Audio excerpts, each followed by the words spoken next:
माझ्या विठोबाचा कैसा प्रेम भाव, आपणची देव होय गुरु. पडी हे देह भाव पुरवी वासना, अंती ते आपणा पासी न्यावे. मागे पुढे उभा राहे सांभाळीत, आलिया आघात निवाराया. योगक्षेम त्याचे जाणे जडभारी, वाट दावी करे धरुनिया. पडिये देहभाव पुरवी वासना, अंती ते आपणा पासी न्यावे. तुका म्हणे नाही विश्वास जामनी, तुका म्हणे नाही विश्वास जामनी. पहावे पुराणी विचारुनी, पडिये देहभाव पुरवे वासना, अंती ते आपणा पासी न्यावे. विठ्ठल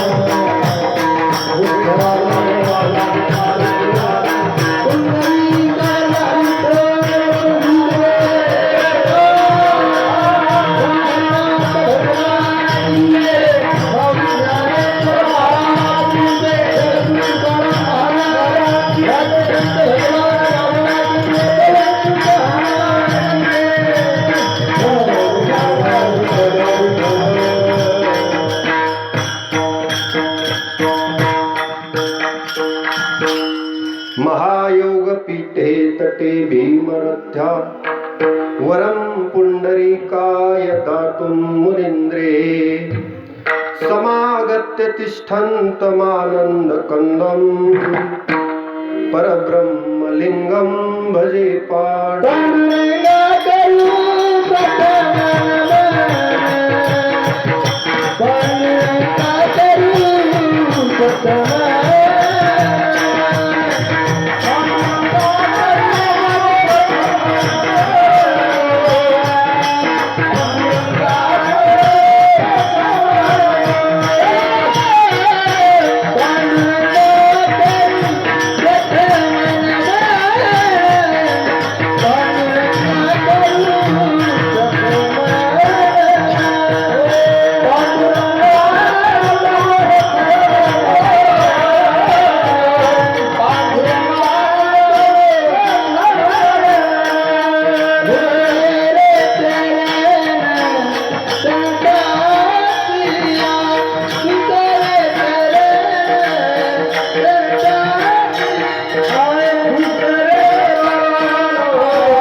पांडुरंगा करू प्रथम नमन, दुसरे चरण संतांची त्यांच्या कृपादाने कथेचा विस्तारू.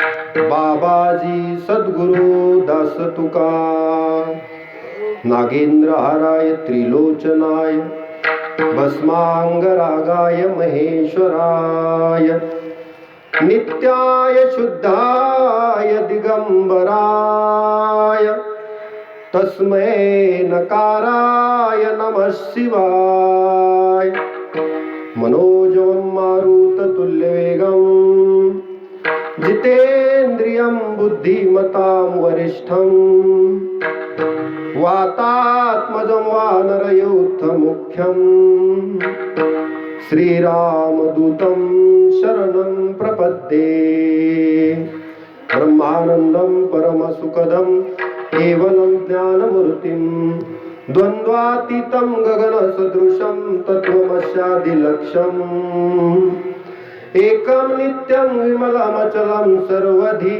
साक्षीभूतं भावातीतं त्रिगुणरहितं सद्गुरुं तं नमामि।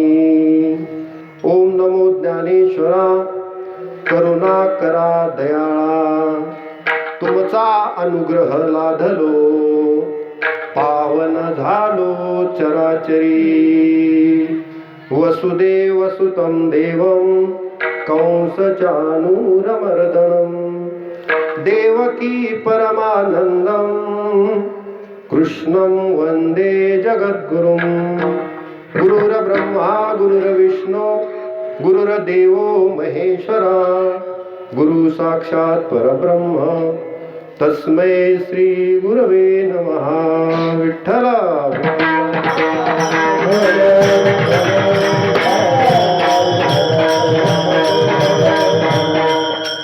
माझ्या विठोबाचा कैसा प्रेम भाव माझ्या विठोबाचा कैसा प्रेम भाव आपणची देव होय गुरु पडिये देहभाव पुरवे वासना अंती ते आपणा पासिनावे।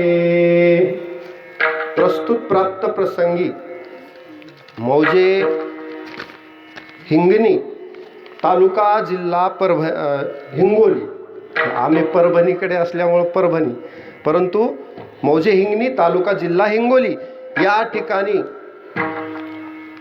मागील 15 वर्षापासून चालत असलेला हा अखंड हरिनाम सप्ताह आणि या सप्ताहामधील दैनंदिन कार्यक्रमामध्ये ज्ञानेश्वरी पारायण श्रीमद भागवत कथा काकडा हरिपाठ आदी करून रात्री हरिकीर्तन जागर नित्य नैमित्तिक दररोजचे दैनंदिन कार्यक्रम आणि या सप्ताहामधील आजची 5व्या दिवसाची कीर्तन रूपी सेवा माझ्याकडे आलेली आहे। आमचे हरिभक्त परायण दिनेश महाराज घुगे यांनी फोन केला आणि सेवेचा योग प्राप्त झाला। गावही माझ्यासाठी नवीन आहे आणि महाराजही तुमच्यासाठी नवीन आहेत। योगायोग त्यांनी माझं नाव थोडंसं पत्रिकेवर छापण्यामध्ये चुकलं मुंजादेव महाराज मुंडे गुरुजी असं पाहिजे तर त्यांनी नामदेव करून टाकलं। मी म्हणलं चला नामदेव महाराज हिंगोलीचे आहेत आपल्याला एवढी मोठी पदवी भेटल्यानंतर कोण सोडील कारण ज्या नामदेवरायांच्या पदस्पर्शानं पावन झालेली ही भूमी आहे। कुलम पवित्रम जननी कृतार्था आणि वसुंधरा पुण्यवती चयेन कारण संत ह्या पृथ्वी तलालाच पवित्र करत असतात त्यांचं कुळ तर पवित्र होतच परंतु संपूर्ण पृथ्वी ज्यांच्यामुळे पुनीत होते ते आपल्या जिल्ह्याचे भूषण असणारे श्री संत नामदेवराय विठ्ठलाचे सर्वात लाडके भक्त नामदेवराय आपल्या जिल्ह्यातले आहेत म्हणून आपल्याला त्यांचा अभिमान आहे। त्याचबरोबर आपली छाती फुगली पाहिजे कारण आपल्या जिल्ह्यातील एवढे महान संत नामदेवराय ज्यांच्या हातचा नैवेद्य देवानं खाल्ला फिरविले देऊळ जगा माझी ख्याती आणि नामदेवा हाती दूध प्याला एवढं ज्यांचा अधिकार पांडुरंगावर होता असे अधिकार संपन्न साधू आपल्या हिंगोली जिल्ह्यातील नरसी नामदेवचे नामदेव महाराज आणि त्यांच्या भूमीत सेवा करण्याचा योग आला आणि आज 5व्या दिवसाच्या सेवेसाठी मुद्दामच 5 चरणाचा अभंग निवडलेला आहे आणि अभंग आहे श्री संत तुकोबरायांचा। जगद्गुरु श्री संत तुकोबराय या अभंगातून विठ्ठलाचा प्रेमभाव सांगतात की भक्ताप्रती देवाला किती प्रेम आहे आणि भक्तासाठी देव किती खालच्या थराला जाऊन काम करतो आणि भक्ताची किती काळजी करतो. आपल्या भक्तावर असणारं प्रेम या अभंगातून श्री संत तुकोबरायांनी व्यक्त केलेला आहे. विठ्ठला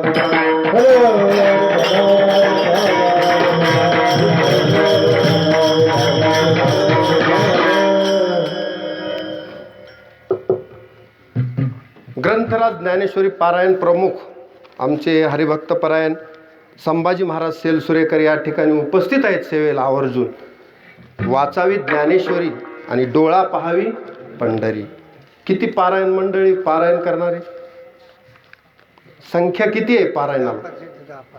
म्हणजे कमीच आहे, संख्या वाढली पाहिजे. लक्षात घ्या, ग्रंथराज ज्ञानेश्वरी पारायण म्हणजे साधारण ग्रंथ नाही. ज्ञानोबरायांना किती कष्ट पडले असतील. 16व्या वर्षी भगवद्गीतेवर ज्ञानेश्वरी लिहिली. कशासाठी? आपल्यासाठी. संस्कृताची गाठी उघडोनी ज्ञानदृष्टी आणि केलीसे मराठी गीता देवी. कुणासाठी केली? सगळा खटाटोप संस्कृत आपल्याला जमत नाही म्हणून मराठीत केले. आपण एक तरी ओवी वाचलं पाहिजे म्हणून जे कोणी पारायण करतात आणि पारायण प्रमुख त्यांना धन्यवाद, कारण ते धन्यवादास पात्र आहेत. वाचावी ज्ञानेश्वरी किंवा भाव धरोनिया वाचे ज्ञानेश्वरी, कृपा करी हरी तयावरी. कारण हे ज्ञानेश्वरी म्हणजे साधारण नाही, ब्रह्मानंद लहरी प्रगट केली. अहो ज्ञानोबरायांनी त्यासाठी कष्ट घेतलेत. गीता अलंकार नाम ज्ञानेश्वरी आणि ब्रह्मानंद लहरी प्रगट केली. ज्ञानराज माझी योगी यांची माऊली, जेने निगमवल्ली प्रकट केली. तुम्ही ज्ञानेश्वरी वाचा. ग्रंथराज ज्ञानेश्वरी उगीच म्हणत नाही. अहो ज्ञानेश्वरी म्हणजे ज्ञान, भक्ती आणि कर्म याचा संगम आहे ज्ञानेश्वरीमध्ये. ज्ञानी यांचा शिरोमणी वंदे जोका पूज्य स्थानी, चिंतकाचा चिंतामणी ज्ञानोबा माझा. अशा ज्ञानोबरायची ज्ञानेश्वरी या ठिकाणी पारायण सुरू आहे. अधिक वेळ त्यामध्ये घेत नाही, कारण स्वतंत्र चिंतन ज्ञानेश्वरीवर करण्यासारखं आहे. असा ग्रंथ आपण वाचला पाहिजे. नित्य फक्त सप्ताहापुरतात 7 दिवस का, दररोज वाचला पाहिजे. आपल्या घरी 5 तरी ओव्या दररोज वाचाव्यात. काही नित्य नेमावीन, काहीतरी नित्यनेम पाहिजे आपला. आणि जर आपण हरिपाठही सोडून दिला, ज्ञानेश्वरी सोडून दिली तर करणार काय? उद्याच्या पिढीवर काय संस्कार होतील? तुम्ही सकाळी उठल्याबरोबर जर गाण्याचं चॅनल लावत असतील आणि नको ते पाहत असतील तर तुमच्या मनपटलावर काय राहणार आहे? हरीचं नाव. काय विद्यार्थ्यांना तुम्ही आणि काय मुलांना संस्कार देणार? म्हणून ज्ञानेश्वरी सारखा ग्रंथ वाचा. बरं, भागवत श्रवण करायला काय अवघड आहे का? काही निरक्षर म्हणतील आम्हाला वाचायचं होतं, काही म्हातारे म्हणतात ना पण आम्ही अंगठे बहादर आहेत, आम्हाला वाचताच येत नाही गुरुजी म्हणतात. बरं, ऐकायला काय अडचण आहे? 9विधा भक्ती आहे आपल्या शास्त्रात. त्याच्यातल्या 9 भक्तीपैकी पहिली भक्ती श्रवण. श्रवणम कीर्तनम विष्णू, अर्चनम स्मरणम वंदनम, अर्चनम दास्यम सख्यम आत्मनिवेदनम असं आहे. त्याच्यामध्ये मला सांगायचे श्रवण भक्ती. तर श्रवण म्हणजे ऐकणं. आता श्रीमद भागवत कथा चालू आहे. महाराज आले का? येईल. आदरणीय परमपूजनीय हरिभक्त परायण मधुकर महाराज देवगावकर यांच्या मुखातून, यांच्या रसाळवाणीतून आपण श्रीमद भागवत कथेचं रसपान करत आहात. ज्या परीक्षितीला 7 दिवसात मोक्ष मिळाला, जास्त टाइम लागत नाही. किती दिवस? 7 दिवस. जसं त्या खटवांग राजाला 1 तास उरला, त्याच्यातच त्यानं साधन सापडला. हरी तयाला साधनी, त्याला त्या 1 तासात त्यानं हरीला प्राप्त केलं. आणि तुम्ही जगतातच कशासाठी? आपल्या जीवनाचा उद्देशच काय? हरी प्राप्ती झाली, काम संपलं. ज्ञानोबरायांनी 21 वर्षात अवतार कार्य समाप्त केलं. तुकोबरायांनी 42 वर्षात समाप्त केलं. आपण किती वर्ष जगलो याला महत्व नाही.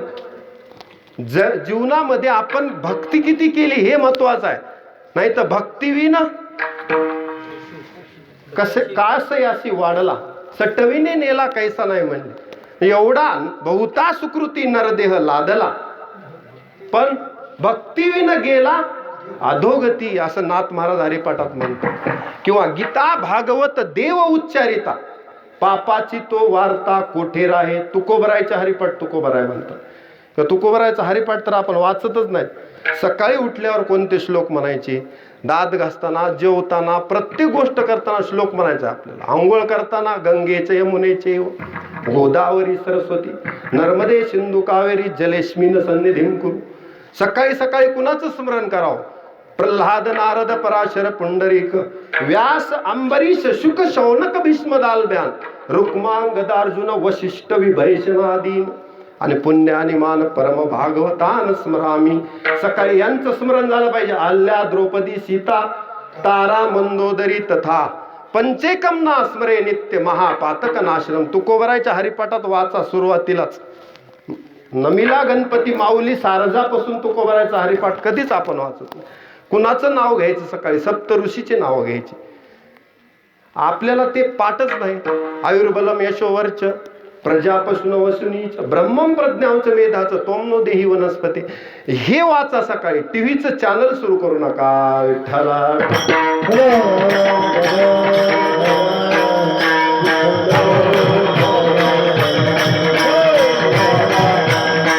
विषयांतर झाला. श्रीमद भागवत कथा चालू आहे आणि परीक्षितीला 7 दिवसात मोक्ष प्राप्त झाला. पण सांगणारे कोण होते? अधिकार संपन्न साधू. जन्मताची संसार तेजियला शुके आणि तोची एक निष्कलंके तुका म्हणे. शुकाचार्यांनी भागवत सांगितलं म्हणून 7 दिवसात उद्धार झाला. किंवा शुकसनकादिकी उभारिला भाऊ. शुकसनकादिकी उभारिला भाऊ.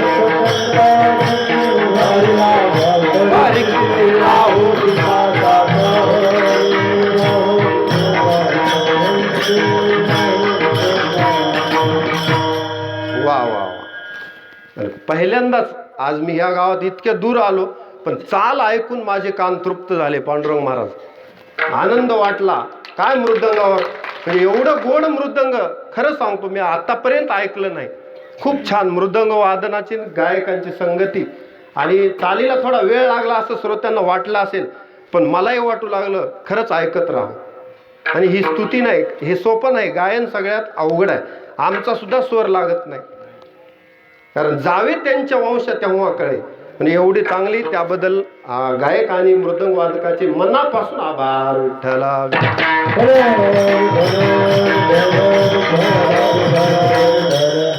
बरं, मी प्रमाणात असं केल्यावर ते थांबले. म्हणजे समयो जाना विषयही झाला पाहिजे, प्रमाणही झाले पाहिजे. दोन्हीचा आपण सर्व मिळून संगती करून आपण लावणी मृदंग श्रुती टाळ घोष कशाला सांगितले? सेवू ब्रह्मरस. हे ब्रह्मरस आपल्याला सेवन करायचं आहे. कशासाठी? ब्रह्मरस घेई काढा आणि जेने पिडा वारेल. पथ्य नाम विठोबाचे अनिक वाचे न सेवी. म्हणून आपण सेवितो हा रस, वाटितो अनिका आणि घ्या रे होऊ नका रान भरी. तुकोबरा म्हणतात घ्या बाबांनो हा रस घ्या. कारण काही गंगा आले तुमच्या दारात. ज्ञानगंगा आली, भागवत गंगा आली, सहज आले पुन्हा. येथे व्यासाची वाणी सार्थक हरिगुण गाऊनी आपल्या जवळ आले. म्हणून आपण ते भागवताचं श्रवण केलं पाहिजे. श्रीमद भागवत सारखा ग्रंथ नाही. श्रीमद भागवत कुणी लिहिलं? 18 पुराण कुणी लिहिले? महर्षी व्यासांनी लिहिले. व्यास म्हणजे आपल्या पृथ्वी तलावरच नाही, संपूर्ण ब्रह्मांडात व्यासांचं नाव आहे. कारण का ज्ञानोबराय बोलतात, व्यासांसारखं जे ज्ञान आहे कुणाकडेच नाही. जेवढंही जगात ज्ञान आहे जगामध्ये ते व्यासांचं उष्ट आहे. म्हणून महाभारती जे नाही ते नोहेची लोकी तिही. नीट बघा शब्द काय ते, नोहेची लोकी तिही. आपल्याच लोकात नाही. या कारणे म्हणिपे पाही व्यासोच्चिष्ट जगत्रे. विठ्ठला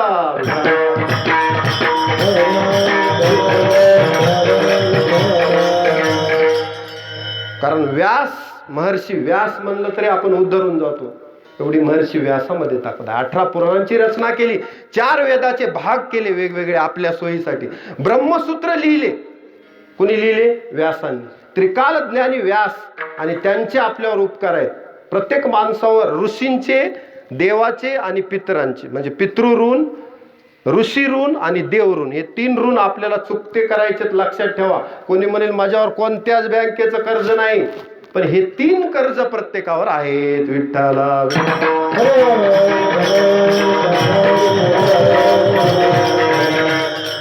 व्यासांच्या बाबतीत वर्णन आहे. आभाल लोचन शंभूर भगवान बादरायण. म्हणजे काय? व्यास म्हणजे कोण आहेत? अचतुर्वदनो ब्रह्मा. 4 तोंड नाहीत पण ब्रह्मा आहेत. अचतुर्वदनो ब्रह्मा द्विबाहू परो हरी. 4 हात नाहीत पण हरी आहेत. आणि आभाल लोचन शंभूर भगवान बादरायण, म्हणजे 3रा डोळा नाही शंकरासारखा, पण शंकरच आहेत. म्हणजे साक्षात ब्रह्मा विष्णू शंकरा समान आहेत. म्हणून महर्षी व्यासांनी हा ग्रंथ लिहिला, तो आपल्यासाठी. म्हणून आद्य इतिहासकार जर कोणी असतील, संपूर्ण जगताचा इतिहास जर कुणाला माहित असेल तर फक्त व्यासांनीच लिहावा. आपला इतिहास तर सगळा विकृत इतिहास आहे. फार थोडाफार त्याच्यामध्ये सुडबुड केलेली आहे सर्वांनीच, त्याची ओरिजिनॅलिटीच संपून टाकली. म्हणून महर्षी व्यासांना प्रमाण मानायचं. महर्षी व्यास हे आद्य इतिहासकार आहेत, त्रिकाल ज्ञानी आहेत. भविष्यातलं समजत होतं व्यासांना. तर आपल्याला, कारण ऋषींची व्याख्याच आहे, ऋषी संसाराच्या पलीकडे पाहू शकतात. आपण पाहू शकतो? पाहू शकत नाहीत. म्हणून ऋषींची दृष्टी पाहिजे. ती श्रीमद भागवत गीतामध्ये, तुम्ही भागवतामध्ये जेवढ्या कथा श्रवण कराल तेवढा आपलं पुढे उद्धाराला सोपं साधन आहे. जसं परीक्षितीचा उद्धार झाला, आपल्यालाही करायचंय. त्याला तरी माहित होतं म्हणजे 7 दिवसात जाणार आहे. आपला मिनिटाचा भरोसा नाही, क्षणभंगूर, म्हणून आपला भरोसा नाही. त्यामुळं तातडीनं परमार्थाला लागणे. विठ्ठला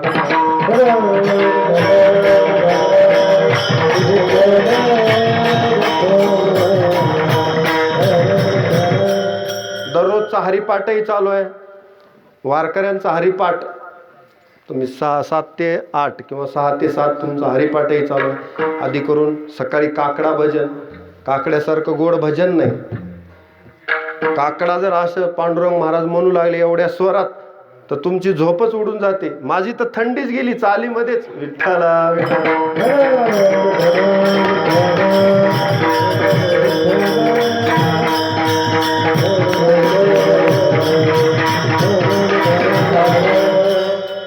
तुकोबराय, या मनुष्य देहामध्ये आल्यानंतर माणसानं काय करायचं, कसं वागायचं हे संत शिकवतात. कारण यद्यदाचरती श्रेष्ठ तत्त देवेतरो जनः सयत प्रमाणम कुरुते लोकस्तदन वर्तते. कारण जास्त वेळ घेणार नाही, थोडक्यात शॉर्टकट सांगतो तुम्हाला.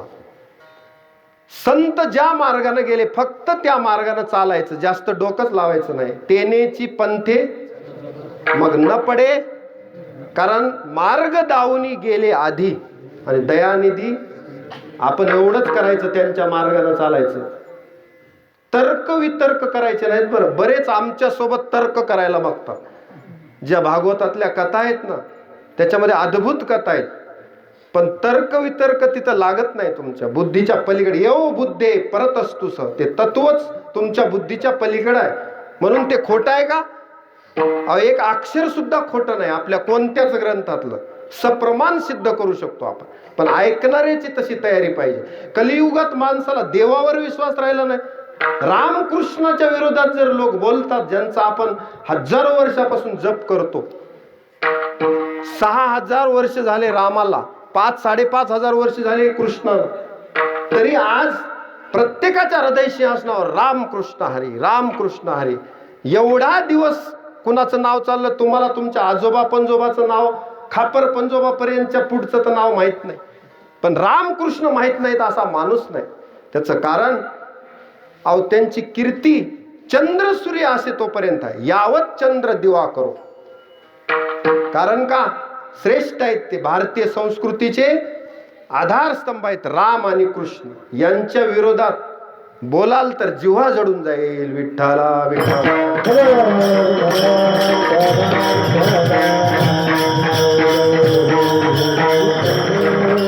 समजून रामायण वाचलं पाहिजे. कधी वाचायचं नाही आणि टीका करायची. समजून भागवत वाचलं पाहिजे, समजून भगवद्गीता वाचली पाहिजे, ज्ञानेश्वरी वाचली पाहिजे. मग लक्षात येतं अरे या संतांनी 8व्या वर्षी भगवान शंकराचार्यांनी वेद उपनिषद पाठ केले ना, असे तू हिमाचल फिरले 32 वर्षात वैदिक संस्कृतीचा झेंडा असे तू हिमाचल 32च वर्षात. हे कसं शक्य आहे? 8 वर्षाच्या मुलाला आम्ही 12 खडीन उजळणी शिकविण्यातच परेशान आहेत, तरी सुद्धा ते अ ला ब म्हणतं, क ला ड म्हणतं, सी ला ए ला बी, त्याला बिंडीचा फरक आणखी कळत नाही. त्या 8 वर्षाच्या वयात भगवान आद्य शंकराचार्यांनी सर्व ज्ञान ग्रहण केलं.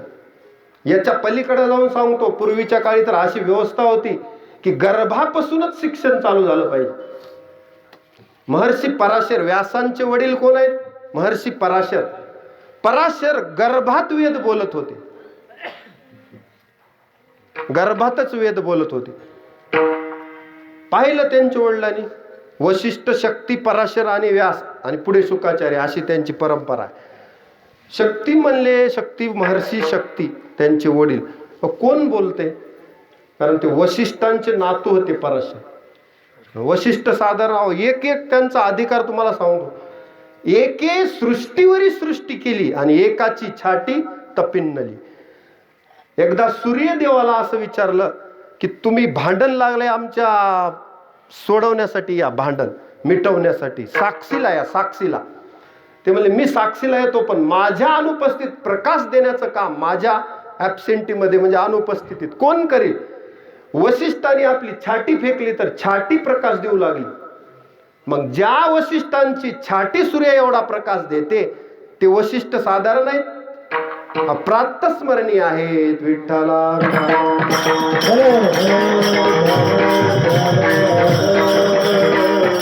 वशिष्ठ, महर्षी वशिष्ठ, शक्ती, पराशर, व्यास आणि शुकाचार्य.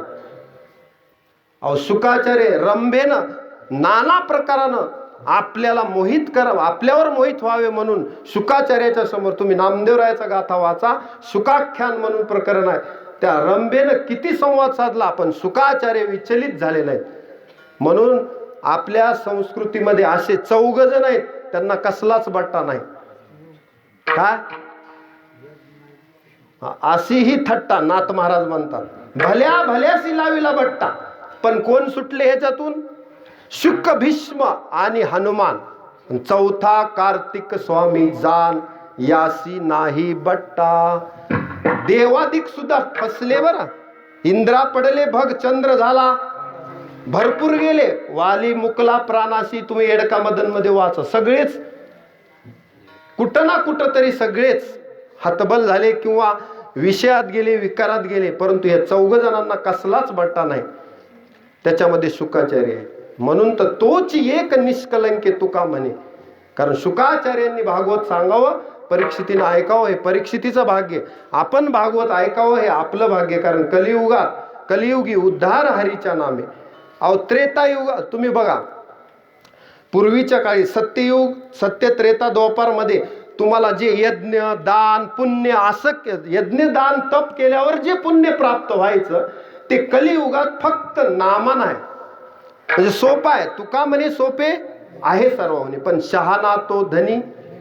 म्हणून जे पुण्य तुम्हाला पूर्वीच्या काळी फार महत् प्रयासानं प्राप्त व्हायचं ते आताच्या काळात फार नाही. कारण गबाळ गिराईकही नामानं उद्धरून गेलेले पुराणामध्ये आहेत. आजामेळ भिल्ली तारिली कुंटिनी आणि प्रत्यक्ष पुराणी वंदे केली. यांचं मागचं काय चरित्र बघण्यासारखे होते का? हे आजामेळ पापी होता,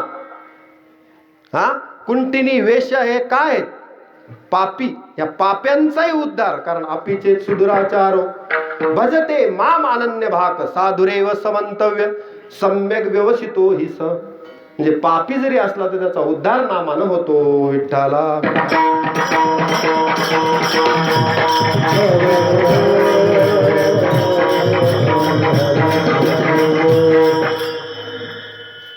आपल्या जिल्ह्याचे भूषण असणारे हरिभक्त परायण आणि देवाचे लाडके लढिवाळ भक्त नामदेवरायांचा प्रसंग सांगतो. म्हणजे आपल्या अभंगाकडे वळू. नामदेवराय, दामाजी आणि गोनाई. आई वडील सात्विक पाहिजे, संतती सात्विक होण्यासाठी. कुणाच्याही घरी संत जन्माला यायला रिकामे नाहीत. मातृवान आचार्यवान, मातृवान पितृवान आचार्यवान पुरुषो वेद. कुणाच्याही घरी येत नाही. जसं आत्री अनसूयेच्या इथं दत्तात्रेयाचा अवतार झाला. कशामुळं? मातृवान पितृवान आचार्यवान पुरुषो वेद. रामायण दररोज चालतं का रामायण? इथं रामायणामध्ये कथा आहे. 10 वर्ष दुष्काळ पडला तर सत्य पतिव्रता कोण होती? अनसूया. 10 वर्ष ऋषींना जगविलं एकटीनच. असली पॉवरफुल बाई पाहिजे का? देवादिकांना जिच्या पातिव्रत्याबद्दल एवढं पातिव्रत्य की दुसऱ्यांना हेवा वाटावा, आणि वाटलाच. लक्ष्मीला, सावित्रीला आणि पार्वतीला हेवा वाटला, म्हणून तर घरी येऊन बाळ व्हावं लागला त्यांच्या पतीला. आले एवढी सत्यपतिव्रता. 10 वर्ष दुष्काळ पडल्यावर ऋषी कसे जगवले? तर पर्जन्य सूक्त जर आत्री ऋषीनं गायलं तर पाऊस पडायचा. आणि अनसूयेच्या पातिव्रत्याच्या बळावर 10 वर्ष ऋषी जगविले. आणि त्याला म्हणायचं माता अनसूया. आत्री त्यांच्या घरी दत्तात्रेय आले. मला हे सांगाय तसंच नामदेव महाराजाचं आहे.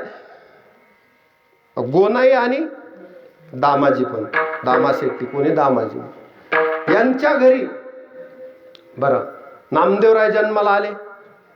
आई वडिलांचं पुण्य, कारण तयाचा हरीख वाटे देवा. बरं नामदेव महाराजाला पुढे लग्न केल्यावर राजाई नावाची पत्नी नामदेव महाराज. नामदेव राजाई 4 मुलं झाले. नारा, विठा, गोंदा, महादा.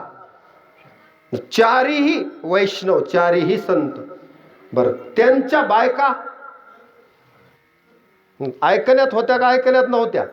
अहो संत होत्या. संत लाडाई, येडाई, गोडाई, साखराई. किती झाले?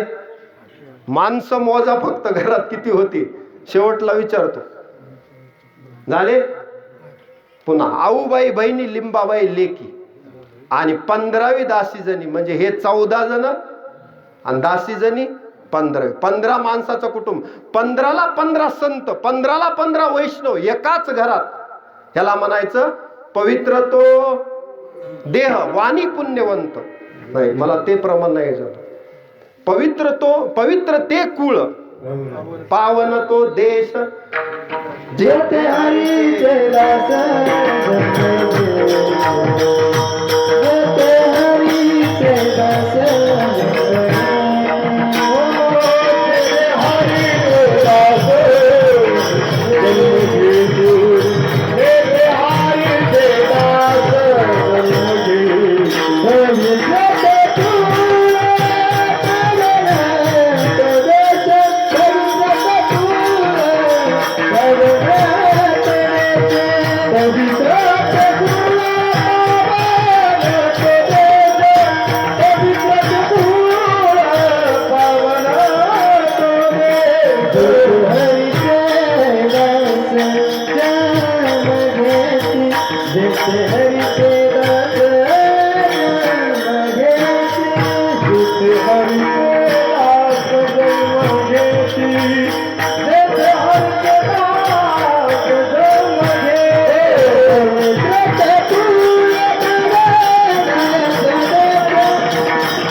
संपूर्ण कुळ कसा आहे?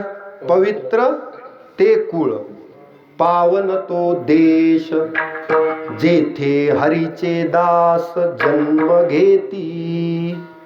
असं कुळ पवित्र आहे नामदेव महाराजाचं. आपल्या अभंगाकडे वळण्यासाठी नामदेव महाराजाचा दृष्टांत पुढला. नामदेव महाराज एवढेही पवित्र असून, एवढेही देवासोबत दररोज त्यांचं संभाषण व्हायचं, ज्यांच्या हातचा नैवेद्य देवानं खाल्ला. पण एक दिवशी संत सभेमध्ये त्यांना कच्च ठरवण्यात आलं. म्हणले मी एवढा देवाचा जवळचा, मला माझं मडकं कच्च असं कसं? मग पांडुरंगाकडे जातो म्हणले. मी रागारागात गेले देवाला म्हणले, देवा सगळे संत मला म्हणले की तू कच्चा आहेस नाम्या. देव म्हणले हो बरोबर आहे. हा आता शॉक लागला. हो म्हणले तू कच्चाच आहेस. कशामुळे ते नंतर सांगतो, तू औंढ्याला जाऊन ये म्हणले. गेले. तुला तिथे पुढे फक्त जा म्हणून सांगितलं. गेल्यावर गेले तिथं विशोबा खेचर होते. महादेवाच्या पिंडीवर पाय देऊन बसले होते. आपण दर्शन करतो, कोणत्या माणसाला लात लागली तर पाया पडतो, आणि हे महात्मा देवावर पाय ठेवून असे बसले. अरे बाबा इथं मला कशाला पाठवलं, हे बघायला पाठवलं का पांडुरंगानं? नाही नाही म्हणले. पाय उचलले बाजूला ठेवले नामदेव महाराजांनी. तिथं एक शिवलिंग तयार झालं. अजून उचलले बाजूला ठेवले. जिथं पाय ठेवील तिथं शिवलिंग तयार होऊ लागलं. पाय धरले म्हणले, आपण कोण, मला तुमचा अधिकार समजला नाही. ते विशोबा खेचर होते. नामदेव महाराजांनी गुरु केलं आणि मग ते पक्के झाले. थोडक्यात मग गुरु राहिला होता करायचा म्हणून कच्चे राहिले होते. मग देवाला म्हणू लागले, देवा माझं राहून गेलं असतं, तुझ्याच रूपानं तू मला इकडं पाठवलंस, आणि मला माझं जे अपूर्ण होतं कोणतं काम, मला गुरु नव्हते, तर तू स्वतःच गुरुकडं पाठवलंस. त्यामुळे तुकोबरा हा दृष्टांत घेऊन म्हणतात की देव कधी कधी असा स्वतःच देवही असतो, स्वतःच गुरुही होतो. अभंगाचं प्रथम चरण.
अभंगाच्या प्रथम चरणात श्री संत तुकोबराय असं म्हणतात की देवा तुझा प्रेमभाव माझ्यावर किती आहे रे.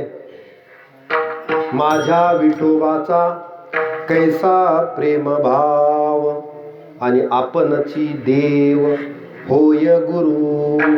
तू देवही आहेस गुरुही आहेस. गुरु कशासाठी? मार्गदर्शन करण्यासाठी. अर्जुनाला गीता सांगताना भगवान नुसते फक्त श्रीकृष्ण रूपात नव्हते, योगेश्वर श्रीकृष्ण रूपात होते. म्हणून तर गीतेमध्ये श्रीकृष्ण उवाच नाही, श्री भगवान उवाच असं का शब्द आहे? कारण त्यावेळेस योगेश्वर कृष्ण रूपात देव होते गीता सांगताना. म्हणजे आपणची देव होय गुरु. एरवी सखा म्हणून राहणारे सख्य भक्ती जी आहे नवविधामधली ती अर्जुनानं केली. कारण भक्तोशी मे सखा चेती, कारण पांडवा नाम धनंजय, देवाचा लाडका होता अर्जुन. त्याचं कारणही होतं, अर्जुनाची भक्ती होती देवावर तशी. अर्जुन झोपला तर रोमारोमातून कृष्ण आवाज येत होता. अर्जुनाच्या ध्यानी मनी कृष्णाशिवाय कोणीच नाही. सतत कृष्णाचं ध्यान. अभेद अभेद दोघांमध्ये, फक्त शरीर वेगवेगळे होते दोघांचे, जीव एकच होता. इतका देवाचा सगळं. वा वा. अर्जुनाची घोडी धुतली अनंते, आणि संकटे बहुते निवारिली, एवढा जीव होता देवाचा. छान. नाही सांगत जा, तसं काय अडचण नाही. विठ्ठला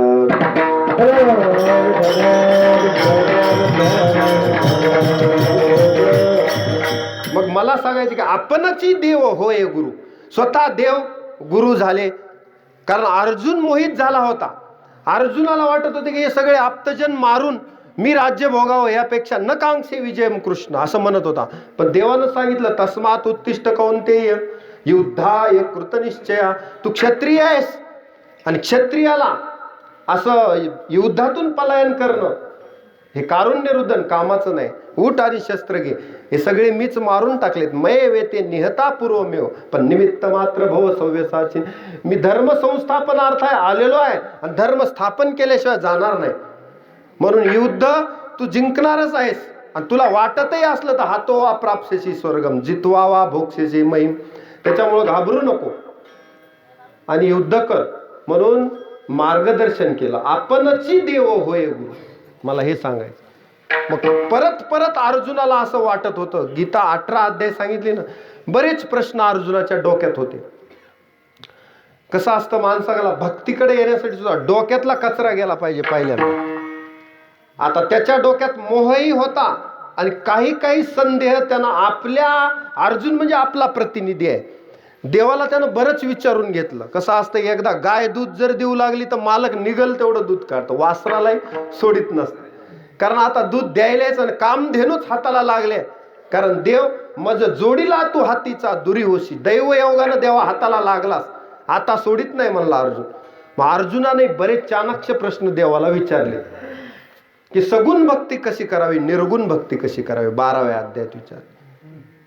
त्याच्यानंतर गुणत्रय विभागात 3 गुण कोणते, 3 प्रकारच्या श्रद्धा कोणत्या, यज्ञ कोणते, आहार कोणता, अष्टधा प्रकृती कोणती, ज्ञान विज्ञान कोणतं, देवानं आत्मसंयम योग कोणता, सगळं योग्याच्या खुणा कोणत्या, एखाद्या माणसाला मध्येच मृत्यू आला तर त्याच्या पुढच्या परमार्थाचं काय, ह्या सगळ्या गोष्टी विचारून घेतल्या.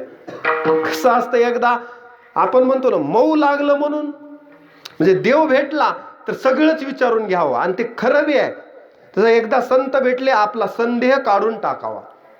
आपल्या डोक्यात जे आहे पुन्हा काही ठेवू नये, डोक्यात काही राहिलं नाही पाहिजे दुसरं. आता पुन्हा शंकाच नाही. म्हणून तर अर्जुनानं कबुली दिली, देवा आता नष्टो मोह स्मृतिर्लब्धा त्वत्प्रसादान मयाच्युत, आणि स्थितोस्मी गत संदेह करिष्ये वचनम तव. काय म्हणले महाराज?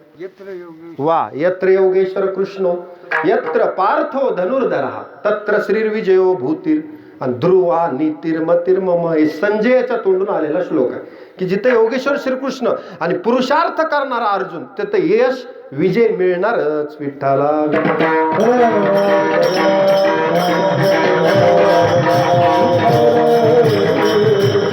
असा देवाचा प्रेम भाव आहे. अर्जुनावर जसा प्रेम भाव होता,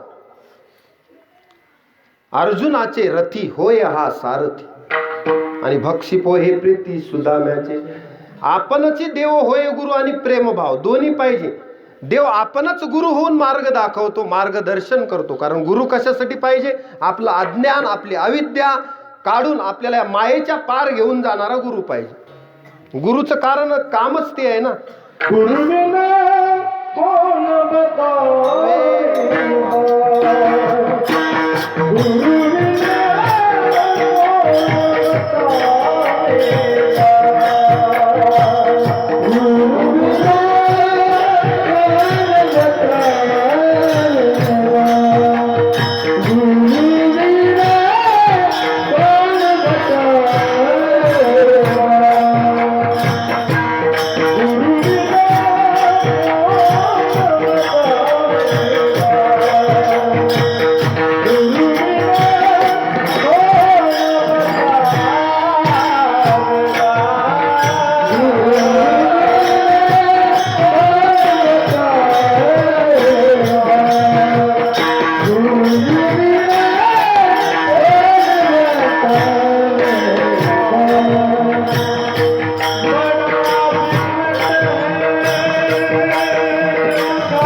गुरुविन कोण बतावे वाट. कोण सांगणार आहे मार्ग? गुरुशिवाय मार्ग नाही. गुरु हा कसा असावा? अर्जुनाला जसा श्रीकृष्ण गुरु भेटला तसं तर कृष्ण म्हणजे जगताचाच गुरु आहे. कृष्णम वंदे जगद्गुरु. जगताला ज्ञान देण्याची ताकद आहे बरं. आता जर पुढे पुढे पहा तुम्ही, आता हे कलियुग आहे, तुम्ही भागवतात ऐकत असाल, कलियुगाचं प्रथम चरण आहे. मागे संती जे जे होते सांगितले आणि ते ते आले येत आहे अनुभवाला तुम्हाला. आता हे सगळं पहिलंच सांगितलेलं आहे. कलीमध्ये काय काय आहे ते भागवतात वर्णन आहे, इतरही पुराणामध्ये वर्णन आहे.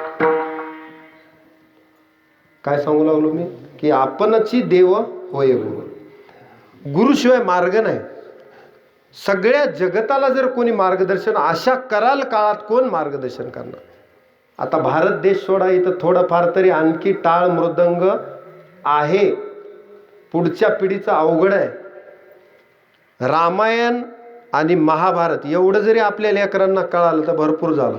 भगवद्गीता आपले ग्रंथ तरी माहीत असावेत. पुढची पिढी अवघड आहे. थोडंसं सगळ्यांनी लक्ष देण्याची गरज आहे. अवघड आहे म्हणून सोडून द्यायचं नाही, कारण कलियुगामध्ये फार थोडं साधन करून उद्धरून जायचं काम आहे. तेवढं तरी करायला पाहिजे आपल्याला. आपल्या पिढीला हा वारसा पुढे दिला पाहिजे.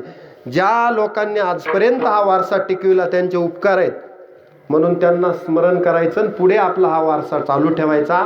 मला हे सांगायचं की जगामध्ये जेवढेही देश आहेत त्या देशाला जर कसं वागायचं आणि कसं राहायचं आणि मनुष्य जन्माचं सार्थक कसं करायचं, समाज कसा असावा, शिक्षण कसं असावं, कुटुंब कसं असावं, हे सगळं जर रामकृष्णाकडे पाहिलं तर कसलीच अडचण येणार नाही. जगाला मार्गदर्शन करण्याची हिंमत राम आणि कृष्णामध्ये आहे.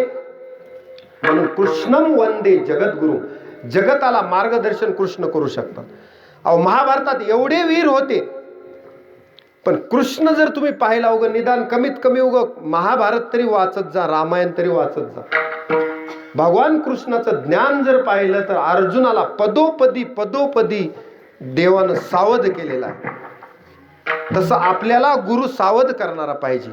शिष्याला मायेच्या पार घेऊन जायचे, माया पार करायची, ब्रह्मज्ञान करून द्यायचे, आत्मज्ञान करून द्यायचे.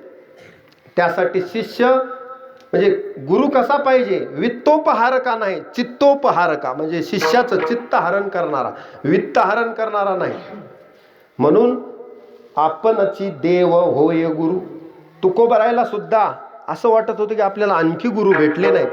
पण एक दिवशी सापडविले वाटे जाता गंगा स्नान आणि मस्तकी तो ठेविला जाना कर.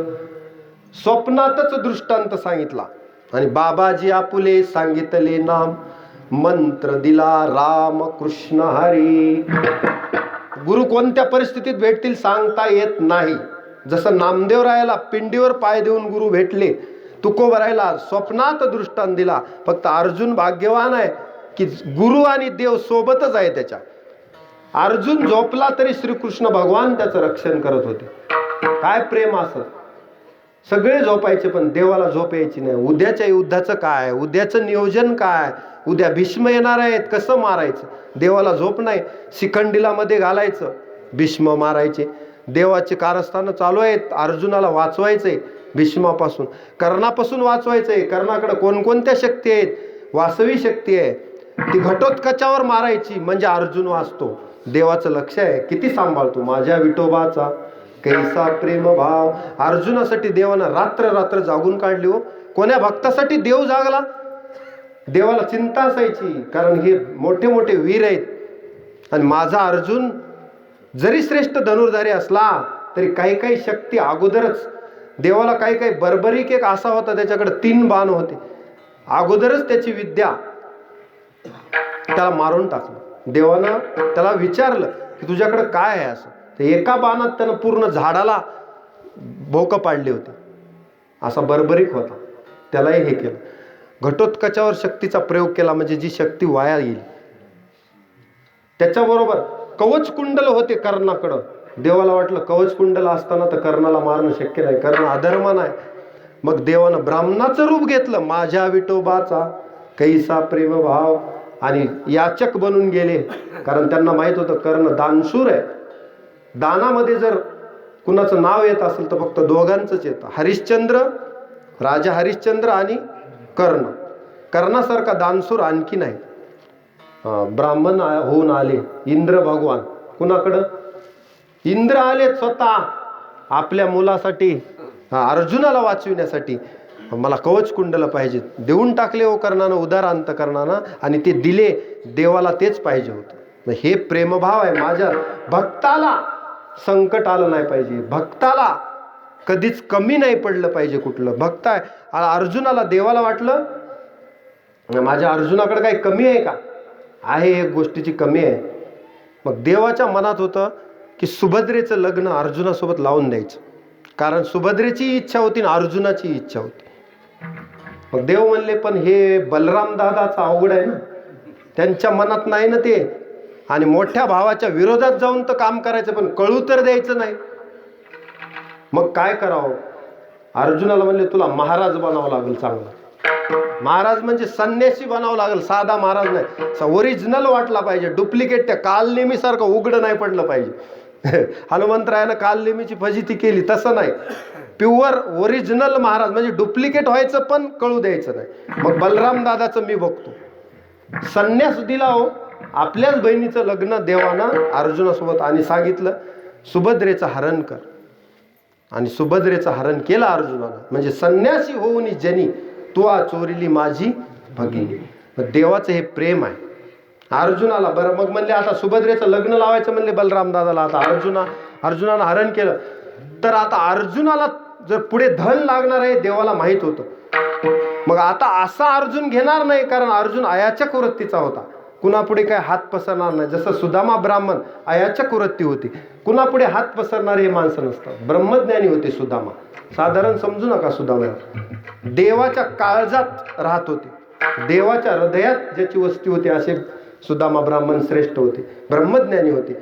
मग देवानं सांगितलं आपल्याकडे जेवढं बी द्रव्य आहे, जेवढंही धन आहे, ते लग्नात देता येते ना. बलराम दादा म्हणले हो, लग्नात तर द्यावंच लागते, वरदक्षिणा म्हणून देवाला द्यायचंच होतं. पण अशी वाट काढू काढू माझ्या विठोबाचा कैसा प्रेम भाव. एवढा जर देव भक्ताला तळहातावर झेलत असेल तर आपण त्याचं भजन का करू नये? विठ्ठला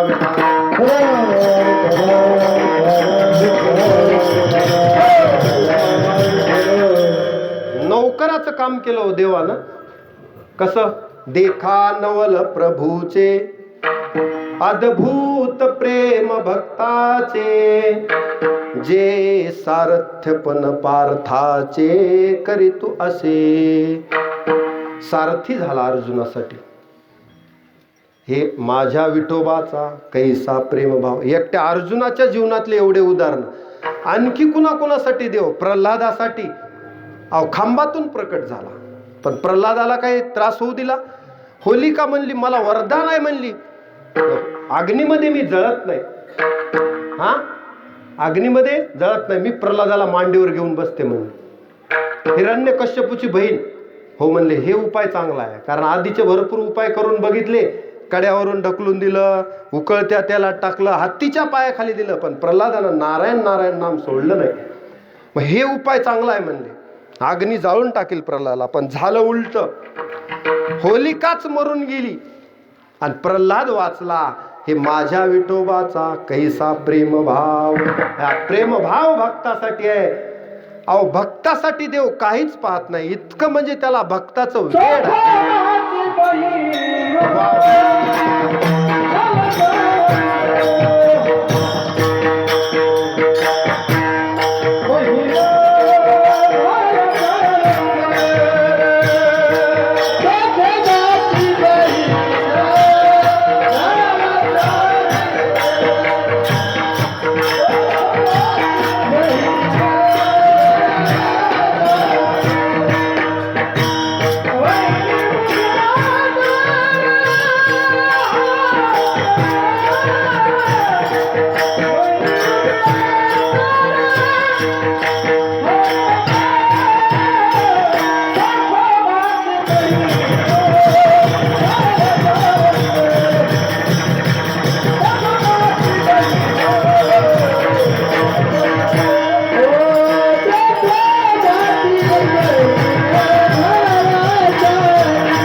देवाची बहीण झाला शारंगधर आणि वहिनी उघडा दार हाका मारी.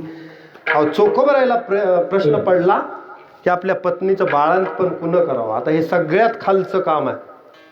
बरं आता त्याच्यासाठी स्त्री व्हावं लागेल म्हणून देवानं जसं द्रौपदीला वस्त्र पुरवले आणि तिचं लज्जारक्षण केलं. जेव्हा द्रौपदीचं चिरहरण होत होतं वस्त्रहरण, सगळ्यांनी खाली मान घातली. सिंहासारखे 5 पती पण काही चाललं नाही. भीष्माचार्य कृपाचार्य काही करू शकले नाही. तेव्हा देवाचा धावा केला. उठा उठी करी स्मरणाचा धावा आणि मग धरवत देवा नाही धीर. देवा भक्ताचा धावा आणि देव अहो त्वरा झाली गरुडा टाकी मागे आणि द्रौपदीच्या लागे नारायण.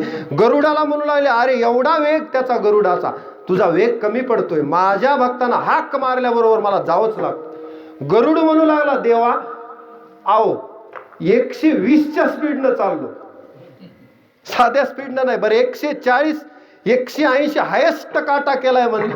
एवढाही काटा पुरी झाला नाही देवाला. म्हणजे पूर्ण जरी स्पीड केली, पूर्ण एक्सलेटर दाबलो कुणा गरुडानं नाही म्हणले. मला एवढी त्वरा झाली की मला द्रौपदीसाठी एका सेकंदाच्या आत जावं लागतं, तुझ्यानं जमत नाही. म्हणून त्वरा झाली गरुडा टाकी मागे आणि द्रौपदीच्या लागे नारायण. असा माझ्या विठोबाचा कैसा प्रेम भाव, याला म्हणायचं भक्तावरला प्रेम भाव. विठ्ठला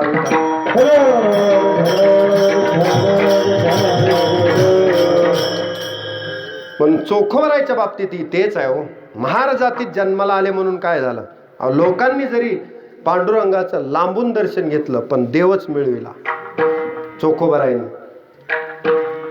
ऊस डोंगा परी रस नो हे डोंगा, तसं काय भुलल अशी वरली रंग. वरवर आम्ही कोणत्याही जातीचे असो पण देव शुद्धहीन काहीन पाहासी कुळ आणि करीशी निर्मळ वास देही. चोखोबरायला सुद्धा शुद्ध केलं.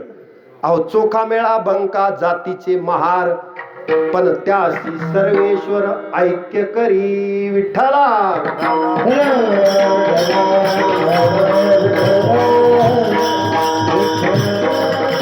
चला आपला विषय चालू आहे माझ्या विठोबाचा कैसा प्रेम भाव आणि आपणची देव होय गुरु. आता असे पुराणात खूप उदाहरण आहेत.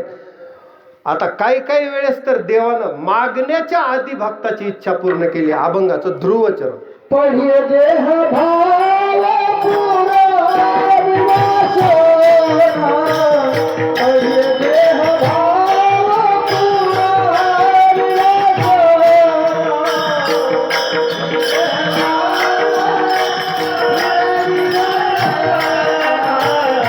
पढिय देह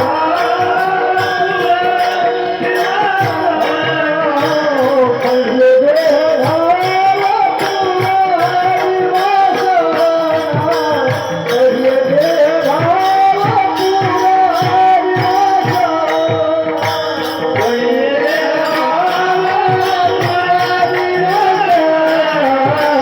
पढिय देह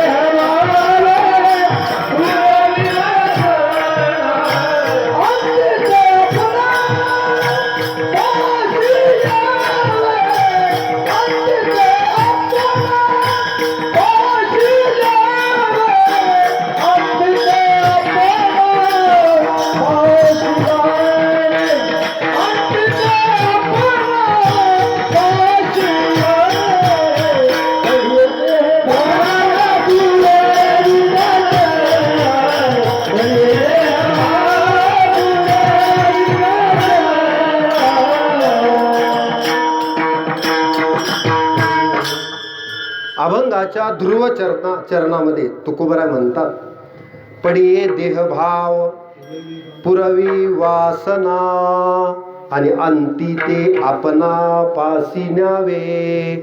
आता ह्याच्या पुढे जाऊन तुकोबराय ध्रुव चरणात म्हणतात की कधी कधी देव, कारण काही काही महात्मे असे असतात ते इच्छाच व्यक्त करीत नाही. मग काय करायचं. एक मरीची नावाचे ऋषी होते. ते म्हणले कल्पतरूच्या झाडाखाली बसले. सगळे लोक म्हणले आहो कल्पतरूकड मागा, कारण ते म्हणील ते देते कोण. कल्पवृक्ष असा वृक्ष आहे की तुम्ही इच्छा करील ते तुम्हाला मिळेल. तर मरीची ऋषी म्हणतात असं आहे अरे मी इच्छाच का करू, मला कारण मी यदृच्छा लाभ संतुष्टो, मला देवानं जे दिलं आहे त्यामध्येच मी सुखी आहे. मागण्याची आम्हाला आस नाही. देवच आमच्या मुखाकडे बघतो. मागण्याची आस पाहे मुखाकडे, चिंतिल्या रोकडे मनोरथ, तरी आम्ही मागत नाही. असं हे उलटच आहे म्हणले लोक. आम्हाला तर चिंतामणी कामधेनू सापडल्यास पाहिजे ते मागितलं असतं. नाही म्हणले, आमची ती वृत्ती नाही. मग देवाला हे माहीत आहे की असे सुदामासारखे ब्राह्मण हे काहीच मागत नाही, ते अयाचक आहेत आणि माझे तर प्रिय भक्त आहेत, पण कधीतरी मागितल्याशिवाय मला देता येत नाही. कारण प्रयत्न करून देवाला हाक मारली की देव देत असतो. मग काय करायचं तर देव बघतो. न सांगता तुम्हा कळो येते अंतर, विश्वी विश्वंभर परिहारची न लगे, चिंतिले ते मनीचे जाणे. आता या महाराजाच्या मनात काय चालू आहे हे देवाला कळत असत. तुम्ही मला एवढं कसं कळलं एवढ्या लोकांचं? अहो व्यापक सकळा ब्रह्मांडाचा काय सगळ्यांच्या मनात ब्रह्मांडात काय चाललंय ते देवाला कळते, लपून राहत नाही. अंतरातलं कळते त्याला. न सांगता तुम्हा कळू येते अंतर. मग देवाला लक्षात आलं की सुदामा आपल्याकडे काही मागत नाही, पण आपल्याला तर आता त्याला द्यायचे भरपूर. मग एक दिवस सुदाम्याची पत्नी म्हणते, अहो तुमचा कृष्ण मित्र आहे म्हणता बालपणीचा. हो काही हरकत नाही, पण त्याच्याकडं जावं लागेल तुम्हाला एकदा. आपण किती दरिद्रतेत आहेत, कारण दरिद्रीचं दुःख भोगत होता. फार दरिद्रता घरामध्ये, म्हणजे धनाचा अभाव असल्यास ते फार मोठं दुःख असतं. पण काय करायचं, कारण गरिबी मोठा अभिशाप आहे, दुःख आहे. घरात खायला काय नाही, मुठभर पोहे घेऊन गेला. कृष्णाला सांगितलं द्वारपालांनी की सुदामा आलाय आणि सांगतोय की देवाचा मित्र आहे. पहिल्यांदा तर ते फाटकं धोतर बघून लोकांना वाटलं देवाचा मित्र कुठं असा असतो का गबाळा. देवाचा मित्र म्हणतोय. नाही म्हणले, तुम्ही एकदा जाऊन सांगा. देवाला जसं कळालं की सुदामा आलाय म्हणल्याबरोबर देव धावतच पुढे गेले. कुणालाच पाहत नव्हते, सगळा दरबार बघत होता. एवढे देव धावत. कन्हैया से कही दो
वा छान.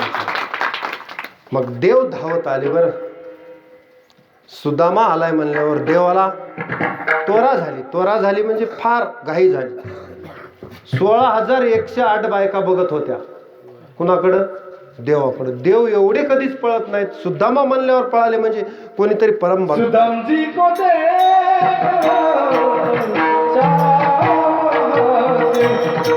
सुदाम जी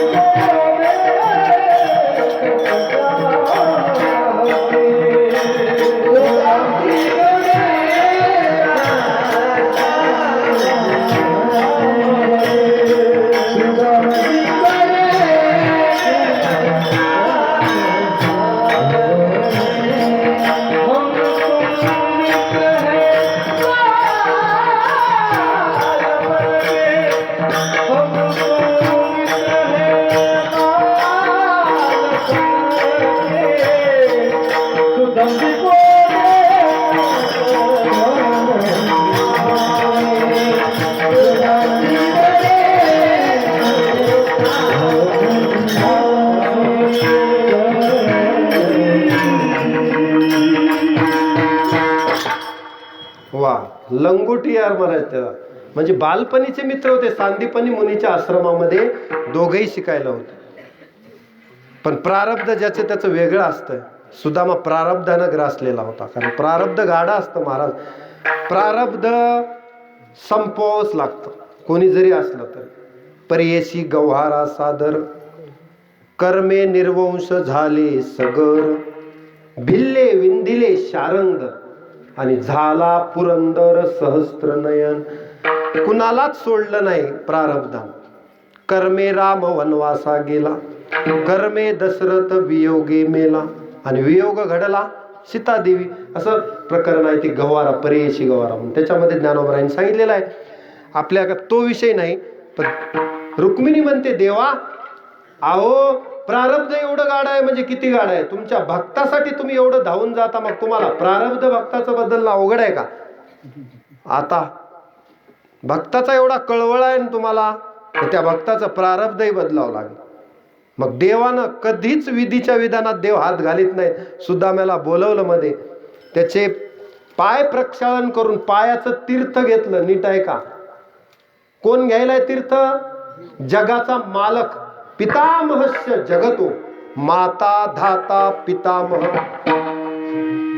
कोण घ्यायलाय. जगाचा मालक. कुणाचं तीर्थ घ्यायलाय. याला म्हणायचं माझ्या विठोबाचा कैसा प्रेम भाव. कारण ब्राह्मणाच्या पायाचं जर तीर्थ घेतलं पण तो ब्राह्मणही तसा ब्रह्मज्ञानी होता. देव पुनीत होत असतो. कारण देवाला माहित आहे आपल्या छातीवर लात एका ब्राह्मणानं घातलेली आहे ती आपण सांभाळतो. ते म्हणजे भृगु ऋषी. एवढा अधिकार या ब्रह्मर्षीचा आहे ब्राह्मणांचा आहे. कारण हे देवाला हे विद्येचे माहेर आहेत. मंत्र ह्यांच्या ताब्यात आहेत सगळे. कोणाच्या. या ब्राह्मणांच्या. त्याच्यामुळं माझा स्वामी तुझी वागवितो लात आणि मी तो काय ही नयाती. तुकोबाराय म्हणले त्या चिंतामणी देवाच्या प्रसंगात म्हणतात तुम्ही देव म्हणजे देवाला तुम्ही देवाद्विज वंदे. तुम्ही देवाला वंदनीय आहेत बाबा. भूदेव आहेत. पृथ्वीवरले देव आहेत. मग सुदामाला लोटांगण कोण घालतोय मला हे सांगायचं. निर्गुण आकार झाला गुणवंत आणि घाली दंडवत पूजोनिया. सुदामाची पूजा करून देव त्याला दंडवत घातला. देवाला याला अधिकार लागतो. बसवलं आपल्या पदी बैसविले लावून हात कुरवाळीला माथा सांगितले चिंता न करावी. आणि टिळक लावताना म्हणजे तिलक लावताना गंध लावताना कर्मरेषा पुसून टाकली देवानं. रुक्मिणीचं ऐकलं. काय केलं. त्याच्या कपाळावर लिहिलेलं होतं. कसं आपण म्हणतो ना 6व्या दिवशी सटवी येऊन अक्षर टाकते ते बदलतच नाही. किंवा आपुल्या कर्मरेषा प्रमाण आपल्या याला हे सगळ्या गोष्टी खऱ्या आहेत. पण देव म्हणले आता सुदाम्याचं प्रारब्ध बदलून टाकायचं. एकदा विधीमध्ये हात घालायचाच. आणि करत करतच श्रीक्षय लिहिलेलं होतं. म्हणजे लक्ष्मीचा क्षय होता त्याच्या प्रारब्धात. ते उलट केलं देवाने. 100 श्री केलं आणि सुदाम्याला सोन्याचा गाव दिला. आपल्या सिंहासनावर बसवलं. आपल्या पदी बैसविलं आणि सगळ्या राण्यांना म्हणले या इकडं देवबापाच्या पाया पडा. सर्वजणी दर्शन घेऊ लागल्या. सुदामा प्रत्येकीला आशीर्वाद देऊन देऊन सुदाम्याला तुमच्यासारखी झोप लागायची वेळ आली. उगच सुदामा आता म्हणजे प्रत्येक जण 16,108 बायका होत्या. काय करायचं एवढी जण. सुदामा मला देवा आशीर्वाद देऊनच माझा हात दुखतोय. त्याच्यापेक्षा तू काय कर, तू माझ्या जर पाया पडलास तर सगळ्यांना पाया पडायचीच गरज नाही. देव तर त्याची वाटच पाहत होते. एका क्षणाचाही विलंब न करता देवानं लोटांगण घातलं आणि सुदाम्याच्या पाया पडले. त्याला म्हणायचं निर्गुण आकार झाला गुणवंत आणि घाली दंडवत पूजोनिया. आणि मला सांगायचे माझ्या विठोबाचा कैसा प्रेम भाव. आता आपल्या ध्रुवचरणाकडे या. ज्या सुदाम्यानं कधी इच्छा व्यक्त केली नाही तर पडिये देहभाव पुरवी वासना. तर सुदाम्यासाठी सोन्याची नगरी तयार केली सुदामपुरी. मुष्टी पोहे घेऊन या त्याचे भेटी लागी गेला गा. गाव सोनियाचा दिला गा असा काय वा शुद्ध भाव देखून या गाव सोनियाचा दिला गा. सोन्याची नगरीच देऊन टाकली विठ्ठला.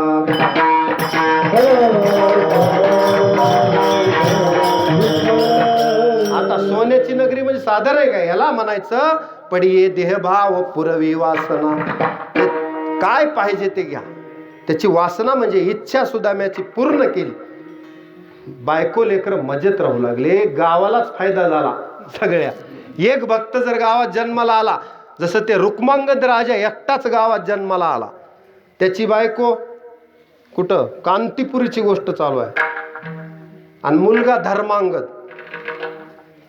फक्त या तिघांनी पहिल्यांदा एकादशी व्रत करा म्हणून दौंडी दिली गावात. सगळ्या गावानंच केलं एकादशीचं व्रत. एक दिवशी इंद्राचं विमान खाली आलं. फुलं तोडून जाताना विमानच उडना. म्हणले पतिव्रता स्त्रीचा हात लागल्याशिवाय विमान उडत नाही. असं आहे का म्हणले. गावातली एक पतिव्रता धोब्याची स्त्री होती, एकादशी व्रत करणारी. तिनं असा स्पर्श केल्याबरोबर इंद्राचं विमान उडालं, कारण एकादशी व्रताचं पुण्य होत. मग तर म्हणले आता एकादशी सगळ्यांनी करायला पाहिजे. मग धर्मांगदा नाही केली, पण अप्सरेनं मोहित केल्यावर रुक्मांगद राजा थोडा मोहित झाला. म्हणली तुझ्या मुलाचं मला मस्तक कापून पाहिजे. तयार झाला धर्मांगद. माझ्यामुळं जर सगळ्यांचं कल्याण होत असेल तर. पण देवानं हात घातला. देव म्हणले वा धन्य आहे निष्ठा म्हणले तुमची. सगळ्या गावालाच रुक्मांगदा कारणे एकादशीचा छंद आणि तेने परमानंद प्रगटला. सगळ्या गावालाच वैकुंठाचा अधिकारी केलं. म्हणून ज्ञानोबा सुद्धा म्हणतात काही एकादिनी वैकुंठा जावे ते तिही वैकुंठची केले आघवे आणि ऐसे नाम घोष गौरवे धवळले विश्व विठ्ठला.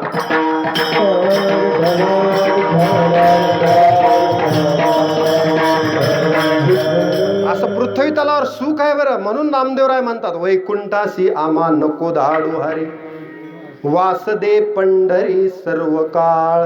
काय करायचंय म्हणले वैकुंठ कोपट जुनाट झोपडी नको आडाआडी घालू आम्हा.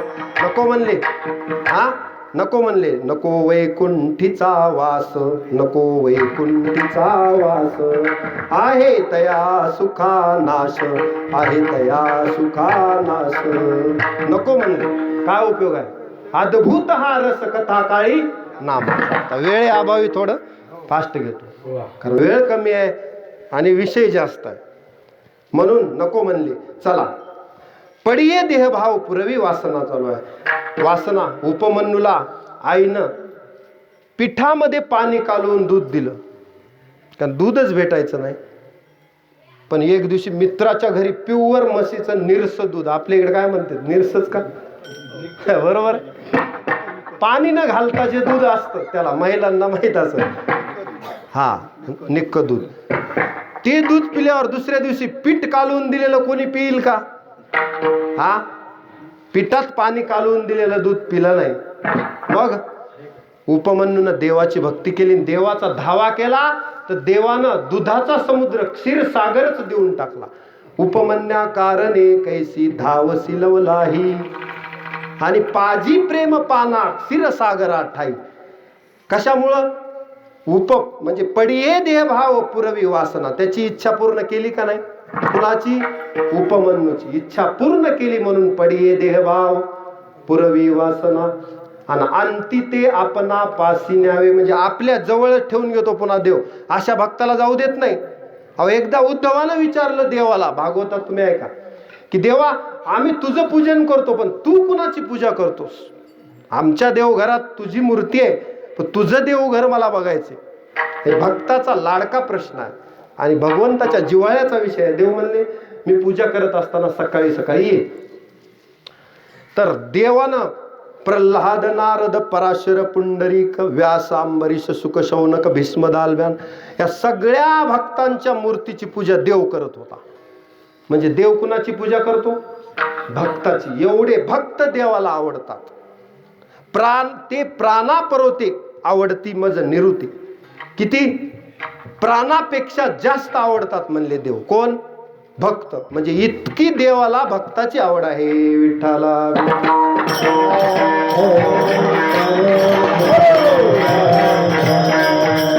मग तुम्ही मला आमच्या इच्छा, आपल्या सुद्धा इच्छा देव पूर्ण करतो. आपल्या लक्षात येत नाही, कारण आपण कसं आहे, भगवंताचा मुलगा आहे तर भगवंतानं आपल्याला दिलंय असं वाटतच नाही आपल्याला.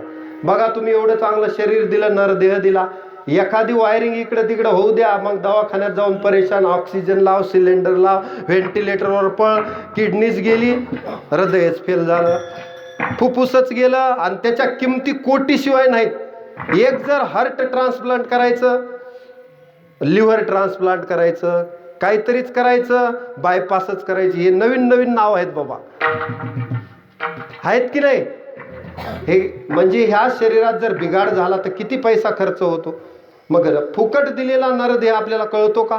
त्याची किंमत करायला शिका आणि मग ह्याच देहात भजन घडतं. याची देही घडे मग अनेक हे ज्ञान नाही कुठे, म्हणून सावध होऊनी भजनी लागा. त्याच्यामुळं लक्ष लावूनी राहा गोविंदिगा. फार ज्ञानाच्याही भानगडीत पूर्ण नका. ज्ञान गिळूनी गावा गोविंद गा. उगा आपलं रामकृष्ण हरी सोपं म्हणा. जास्त फार ज्ञानाच्याही भानगडीत ज्यानं जावं त्यानं जावं, पण ज्याला सोपं साधन सांगितलं त्यानं अवघडात पडू नये. विठ्ठला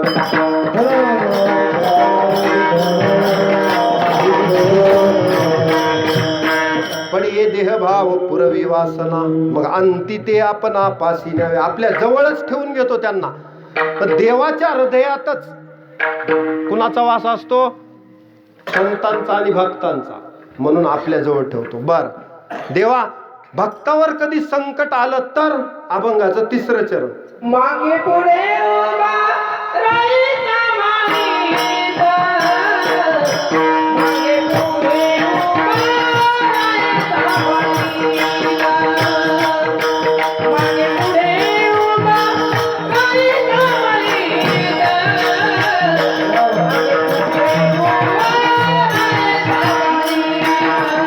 मागे पुढे उभा राहायचा माणिक, मागे पुढे उभा राहायचा माणिक, मागे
अभंगाच्या 3ऱ्या चरणात तुकोबराय म्हणतात की हा देव इतका भक्तासाठी वेडा होतो की त्याच्यावर आलेलं संकट पहिल्यांदा तर येऊच देत नाही, आणि न जाणो कधी संकट भक्तावर आलं तर मागे पुढे उभा राहे सांभाळीत, आणि आलिया आघात निवाराया. बघा, देवाला माहित होतं की युद्धामध्ये भीष्माचे बाण आणि कर्णाचे बाण आपल्या रथाला सुद्धा सहन होणार नाहीत. हे कुणाला माहित होतं? आलिया आघात निवाराया चालू आहे, देवाला माहित होतं. मग देवानं काय केलं? आपण स्वतः तर रथावर होताच, पण हनुमंतरायाला ध्वजावर बसवलं होतं. ध्वजस्तंभी हनुमान, त्याचा सारथी भगवान आणि ध्वजस्तंभी हनुमान. ध्वजस्तंभी वानरू, तो मूर्तिमंत शंकरू, आणि सारथी शारंग धरू अर्जुनेशी. अर्जुनानं बाण मारल्यावर कर्णाचा रथ फार मागे जायचा, आणि कर्णानं बाण मारल्यावर थोडासाच रथ मागे जायचा. अर्जुनाने विचारलं, देवा तू असताना एवढा रथ मागे जातो? मूर्तिमंत शंकरू हनुमंतरायाच्या रूपानं ध्वजावर बसलाय, रथाचं रक्षण करतोय, तरी सुद्धा आपला रथ मागे जातो. अर्जुना, हेच तर कौशल्य आहे कर्णाचं. मग देवानं अर्जुनाला तिथं सांभाळलं, म्हणजे रथाची रक्षा केली. म्हणून शेवटी जेव्हा युद्धाच्या शेवटी रथातून दोघेही उतरले तर रथ जळून भस्म झाला. याचं कारण अनेक शस्त्रापासून अस्त्रापासून देवानं आलिया आघात निवाराया रक्षण केलं होतं. मग अर्जुनाला कळालं की फक्त आपण करते पण घेतो, पण करता करविता आपल्याला नित्य सांभाळणारा तोच आहे. आपल्याला तरी कोण सांभाळतो? तोच सांभाळतो ना. सगळ्या जगाला म्हणजे पोसितो जनासी एकला तो, बरोबर? सगळ्याला पालन पोषण करतो, कुणाला काही कमी पडू देत नाही, आणि आपलं सुद्धा आघात टाळतो. जसं अर्जुनाचे टाळे, त्याच्या प्रिय भक्ताचे हनुमंतराय असतील. हनुमंतरायाला कितीतरी अडचणी आल्या सीता शोधण्यामध्ये, सीतेचा शोध घेताना, पण प्रत्येक ठिकाणी देव, आपणची देव होय गुरु, त्याचबरोबर प्रेमभाव आणि आलिया आघात निवाराय. समुद्रावरून जाताना सुद्धा त्याला कित्येक राक्षसीने अडवलं. लंकेमध्ये गेल्यावर सुद्धा सूक्ष्म रूप धारण करून गेल्यावर सुद्धा अनेक अडचणी आल्या. रावणाच्या राणीवसात सीतेला शोधायचं कसं, पण वाट दावी करी धरून या देवानं मार्ग दाखवत दाखवत सीतेपर्यंत हनुमंतराय गेले. नंतर त्यांच्या लक्षात आलं की देवच वाट दाखवतो, देवच गुरु होतो, देवच आपल्याला मागे पुढे सांभाळतो. पण अर्जुनाच्या लक्षात आलं की गाडी खालून चालणाऱ्या कुत्र्याला असं वाटतं की मीच गाडी ओढतो, पण कुत्रा गाडी ओढत नाही, बैल गाडी ओढतात.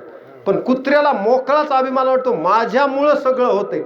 असं नाही, कोणतीच गोष्ट तुमच्यामुळे होत नाही. नाथ महाराज सुद्धा म्हणतात की, लोक म्हणतात की नाथ महाराजांनी एवढं भावार्थ रामायण छान लिहिलं. नाथ महाराज म्हणतात असं म्हणूच नका, देवच माझ्याकडून लिहून घेतो. तुम्ही ओव्या वाचा भावार्थ रामायणातल्या. देवच माझ्या समोर गुरु म्हणून उभा राहतो आणि रात्री येऊन मला उद्या काय लिहायचे सांगतो. मग तुम्ही असं म्हणू शकता का की नाथांनी रामायण लिहिलं? अहो, देवानंच माझ्याकडून लिहून घेतलं. तुकोबाराही म्हणतात, माझी पदरीची नवे ही वाणी, माझ्या पदरचं बोलत नाही म्हणले, माझं विश्वंभर बोलवितो. म्हणून देवच बोलवतो, तोच माझं रक्षण करतो, तोच माझ्या मागे पुढे उभा राहे सांभाळीत, आणि आलिया घात निवाराया. आता तुम्ही मला एवढा देव उभा राहतो. अहो, तुम्ही भागवतातली कथा काढा. देश आपल्या दशावतार, विष्णूंनी किती अवतार घेतले? दशावतार मानतो आपण. एक आणखी त्याच्यातला व्हायचा बाकी आहे, कल्की अवतार. बर, हे अवतार घेण्या पाठीमाग एका ऋषींचं फार छळन झालेलं आहे, आणि ते दुर्वास मुनीकडून. सगळ्यांना माहित आहे दुर्वास मुनी हे कोपिष्ट आहेत, रागीट आहेत. दुर्वास मुनी आले म्हणलं की सगळे घाबरायचे. दुर्वास मुनी जेवायला आले. आता सगळेजण जेवल्यावर जेवायचं काय राहिलो? मग द्रौपदीला प्रश्न पडला, दुर्वासांना आता जेवू कसं घालायचं? आणि दुर्वास जर उपाशी गेले तर त्यांचा राग आपल्याला सहन होणार नाही, आणि त्यांचा शापही सहन होणार नाही. मग काय करायचं? त्यांना संतुष्ट करायचे. मग देव म्हणले, मला फार भूक लागली. देवाला माहित होता आता. द्रौपदी म्हणली, आता काय नाही राहिलं, त्या पातेल्यामध्ये काय असलं तर बघा देवा. एक भाजीचं पान राहिलं होतं. काय? भाजीचं एक पान. मागे भाजीपान द्रौपदीशी, आणि तेवढ्यासाठी तिला अन्न म्हणजे या दुर्वासांच्या जेवणाची व्यवस्था करून दिली. मग सांभाळलं की नाही द्रौपदीला, इथं पुरवली की नाही तिची वासना, देहभाव आपला प्रेमभाव दाखवला की नाही देवानं. म्हणून द्रौपदी म्हणली, देवा तुझं किती प्रेम आहे, एका भाजीपानासाठी तू एवढं अन्न दिलंस. अक्षय पात्र जसं होतं तसं. त्याच पद्धतीनं मला हे सांगायचं की अंबऋषीची कथा, छळण ज्यांचं झालं, द्वादशीचा अंबऋषी कारणे द्वादशीचा छंद, एकादशी द्वादशी करायचे. अंबऋषी महान भगवत भक्त होते, भागवतात कथा आहे. पण एकदा असेच दुर्वास मुनी त्यांच्याकडे आले. आता कधी आले? पारण सोडायच्या वेळेस. कधी? पारण सोडायच्या वेळेस. आता फार वेळ घेत नाही, वेळ संपत आलेला आहे, थोडक्यात सांगतो. आल्यानंतर दुर्वासांनी सांगितलं, राजा आपल्याला सोबत पारण सोडायचं. काय हरकत नाही म्हणले, तुम्ही आणखी वेळ आहे, माझा संपला इथला कीर्तनाचा वेळ, पण आता एक्स्ट्रा घेतो थोडा. कसं घेऊ ना? हां 15 मिनिटं घेतो एक्स्ट्रा. बरं काय हरकत नाही. वा वा वा वा धन्यवाद. मग दुर्वास मुनींनी विचारलं, काय हरकत नाही म्हणले अंबऋषी राजा, तुम्ही गंगेवर जाऊन तुमचे अन्निक उरकून या, आल्यानंतर आपण पारणं सोडू. ठीक आहे म्हणले. मग तिकडं गंगेवर गेल्यावर दुर्वासांना लागला वेळ, इकडं पारण्याचं मुहूर्त संपून जाऊ लागलं. अंबऋषी राजांनी गुरुला विचारलं, कसं करायचं, मार्ग काढा, वेळ तर संपून चालली, कारण मुहूर्तावरच पारणं सुटलं पाहिजे. मग मुहूर्तही जाऊ नये आणि दुर्वास मुनीचा रागही आपल्यावर येऊ नये, असा काही मार्ग सांगा. ते म्हणले, एक मार्ग आहे, जेवायचंही नाही, फक्त हातावर तीर्थप्राशन करून पारणं सोडायचं, म्हणजे वेळही जात नाही, मुहूर्त जात नाही, मुहूर्त जाऊ देत नाही, आणि तू काही पारणं फेडलंस असंही होणार नाही. नंतर दुर्वास तुम्ही भोजन करा. हो म्हणले, ठीक आहे. अंबऋषीनं तीर्थप्राशन केलं, तितक्यामध्ये दुर्वास मुनी आले. म्हणले, तीर्थानं सोडलं काय, पारणं आणि अन्न प्राशन करून सोडलं ना, आता मी तुला शाप देतो म्हणले. अरे बापरे म्हणले, व्हायचं तेच झालं, जे नको होतं तेच झालं म्हणले. असं न जाणो संकट येत असतं कधी कधी भक्तावर. पण म्हणले घाबरायचं कारण नाही, कारण आपला रक्षिता कोण आहे, देव आहे. घाबरायचं नाही म्हणले. निर्वाणी गोविंद असे मागे पुढे आणि काहीच साकडे पडवणे दी.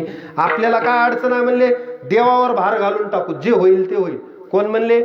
भगवत भक्त होते अंबऋषी राजा म्हणले. ठीक आहे म्हणले. आता दुर्वासाने आपल्या जटेतून एक कृत्या काढली आणि ती कृत्या राजाच्या अंगावर सोडली. सोडल्यावर राजाचा आता प्राण हरण करणार, तितक्यात देवानं सुदर्शन चक्र सोडलं. चक्र जे सोडलं ते चक्र लागलं दुर्वासाच्या पाठीमागं. अंबऋषीचं रक्षण झालं, मागे पुढे उभा राहे सांभाळीत. आली या आघात. आता आघात निवारण केला, कृत्यापासून रक्षण केलं, देव आला, सुदर्शन चक्र. पण आता माझ्या भक्ताला छळतोस, हा राग देवाला आला आणि तो राग आता दुर्वासावर काढला. आता दोन राग एकत्र झाल्यावर म्हणले फेस टू फेस एकत्र होत असते, ठिणग्या पडत्यात. बरोबर पडत्यात की नाही? देवालाही जोरात राग आलाय, माझ्या भक्ताला छळालेलं मला नाही सहन होत, मला एकदा छळलंच तर सहन होईल, पण हरिजनाची कोण्यान सहा नाही, हरिजनाची कोण्यान घडावी निंदा. हरिजनाची कोणान घडावी निंदा. साहत गोविंदा नाही त्याचे.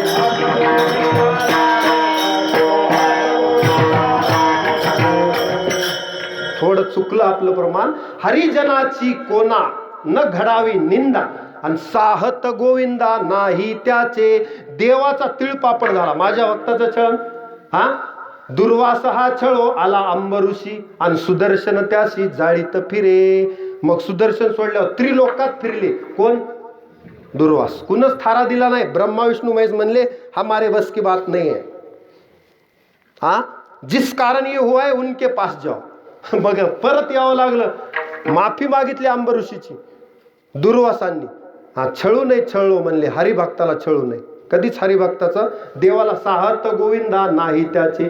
रूपा येऊन या धरी अवतार आणि भक्ता अभय कर खळा कष्ट. जो खळ देव भक्ताला छळन करतो, आओ आम्हा गांजी जन तरी का मेला नारायण म्हणले तुकोबार. आम्हाला लोक छळतात, देव काय झोपलाय का, मेलाय का म्हणले. अहो आम्हाला छळतो म्हणजे भक्ताचं छळण करू नये, आणि केलं तर देव आमच्यासोबत येतो असं म्हणल्यावर दुर्वासांना पटलं. दुर्वासांनी माफी मागितली. पण आता शाप होता काय की अनेक यवनीत जन्म घेशील राजा तू. मला सोडून पारणं सोडलंस, तुला 10 जन्म घ्यायला लागतील गर्भवास. देव म्हणले अंबऋषीचा शाप मी स्वीकारतो म्हणले. म्हणून अंबऋषी कारणे जन्म 10 घेतले. किती जन्म घेतले देवानं? याला म्हणायचं मागे पुढे उभा राहे सांभाळीत आणि आलिया आघात निवाराया. 10 जन्म कुणाचे सोसले? अंबऋषीचे.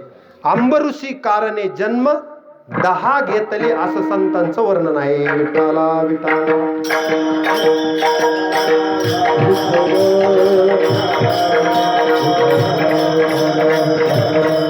प्रल्हादाचं संकट निवारण केलं आणि खांबातून देव प्रकट झाले. मागे पुढे उभा राहे सांभाळे.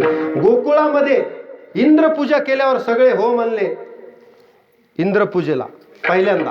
पण ज्या वेळेस देव म्हणले आता इंद्रपूजा करायची नाही, गोवर्धनाची पूजा करायची. गोवर्धनाची पूजा केल्यावर इंद्राला राग आला आणि संवर्तक मेघाला आज्ञा दिली की मुसळधार पाऊस पाडा आणि गोकुळ नष्ट करून टाका. देव म्हणले मी असताना गोकुळ नष्ट होणार नाही, घाबरू नका गोपाळांनो. काय करा, अहो आपल्या आपल्या फक्त काठ्या लावा, मी करंगळी लावतो. आपण गोवर्धन पर्वतच उचलू आणि मग राखिली गोकुळ नखी धरोनिया गिरी. बरोबर आहे. राखिता गोधने इंद्र कोपला भारी, मेघ जो कडाडीला शिळा वरसल्या दारी. आणि राखिले गोकुळ नखी धरोनिया गिरी. गोकुळाचं रक्षण केलं की नाही? मागे पुढे उभा राहे सांभाळे. कितीही पाऊस येऊ द्या म्हणले, गोकुळाचं रक्षण केलं. गोपाळ म्हणले हे तर बाबा भारी दिसालाय म्हणले, आता काठ्या काढूच म्हणले आपल्या आपल्या. देवानं करंगळी खाली घेतली की पर्वत खाली होऊ लागला. नाही म्हणले, पर्वत कुणामुळे उचलला गेलाय? देवामुळं. मग आपल्याही संसाराचा पर्वत देव उचलणार नाही का? अहो तुका म्हणे भार घातली यावरी, मग होईल काय वारी? देव सुद्धा आपला एवढा पर्वत उचलतो, पण आपण त्याला शरण जावं लागतं. सर्व धर्मान परित्यज्य मामेकम शरणम व्रज. मग अहम त्वाम सर्व पापेभ्यो मोक्षे इच्छामि मा शुचः. मग तो पापातूनही मुक्त करतो त्याला. म्हणजे जो होय मज अनन्य शरण, त्याचे निवारी मी जन्म मरण, या लागी शरणागता शरण्य मीची एकू. मग देव म्हणतात की मी मागे पुढे उभा राहे सांभाळीत, माझ्या भक्तांना सांभाळतो, त्याला काहीच साकडे पडू नये दी. आता पुढचे चरण गाऊ नका, फक्त अर्थ सांगतो. 4थ्या चरणात पुन्हा तुकोबार असं म्हणतात की योगक्षेम त्याचे जाणे जडभारी, वाट दावी करी धरोनिया. फक्त अर्थ लावून देतो. योगक्षेम म्हणजे काय?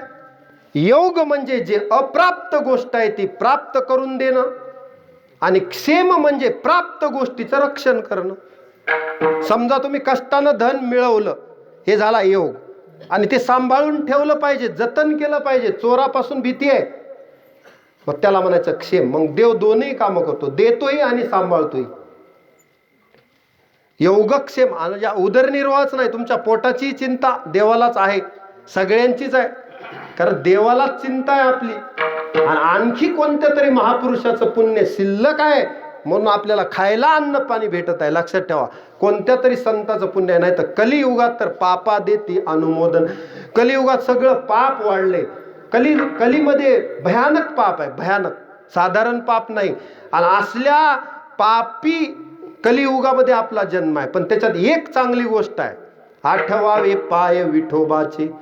म्हणजे संसार जरी दुःखमूळ असला इथला तरी ठाऊकची आहे संसार दुःखाचा, पण चित्तीसीन त्याचा वाहू नये.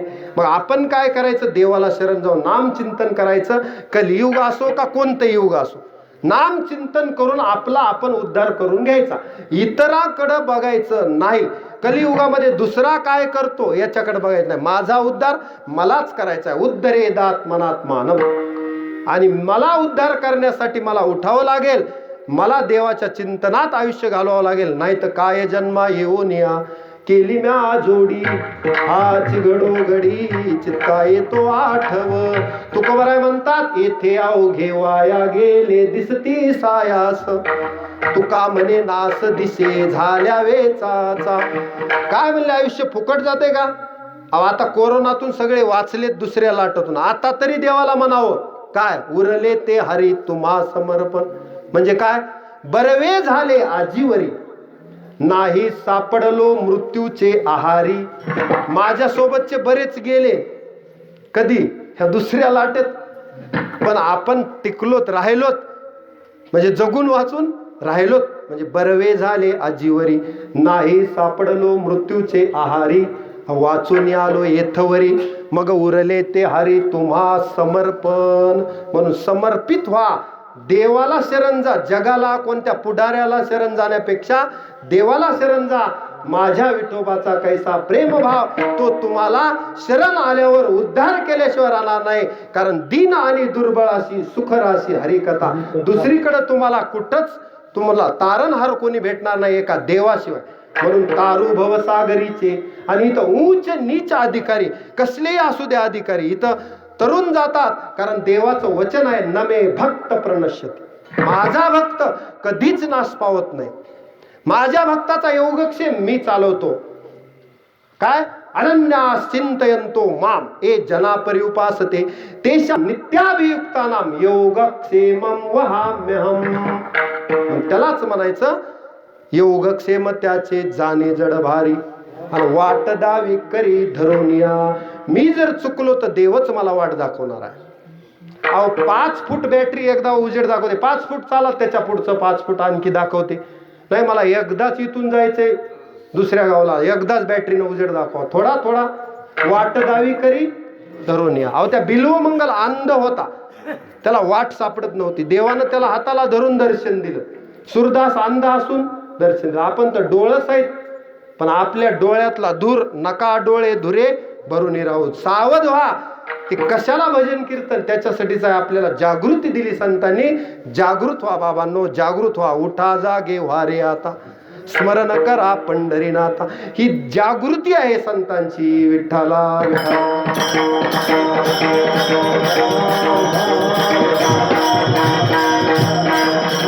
बराच वेळ झाला आपण कीर्तन ऐकत आहात आणि वेळ संपत आलेला आहे. त्याच्यामुळं आता एकदा मधलं भजन घ्या.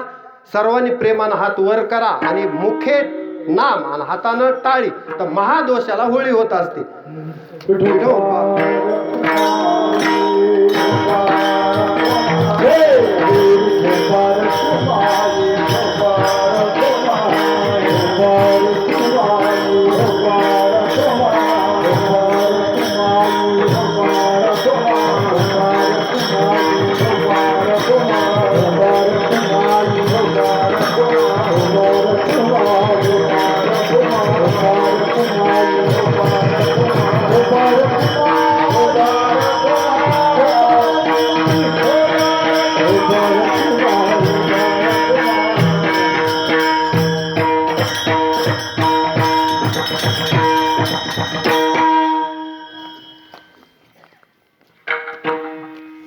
कुणाचं द्यायचं?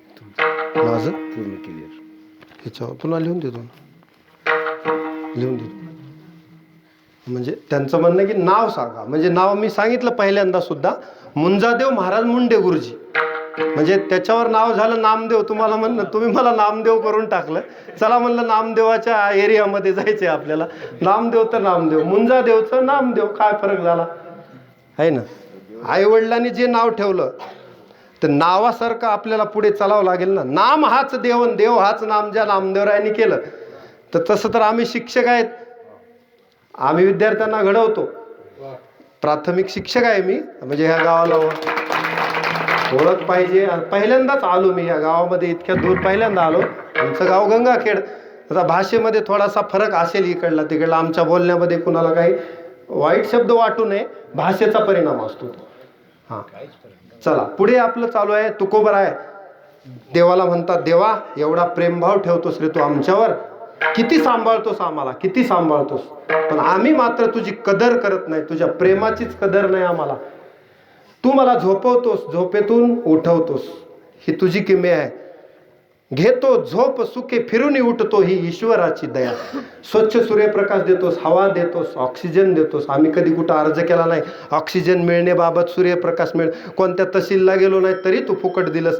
एवढा देह दिलास, मला कदर पाहिजे तुझ्या प्रेमाची. एवढा सुंदर नरदेह दिलास, म्हणून जिव्हे सदैवम भज सुंदरानी नामानी कृष्णस्य मनोहरानी समस्त भक्तार्थ विनाशनानी गोविंद दामोदर माधवेती गोविंद दामोदर माधवेती.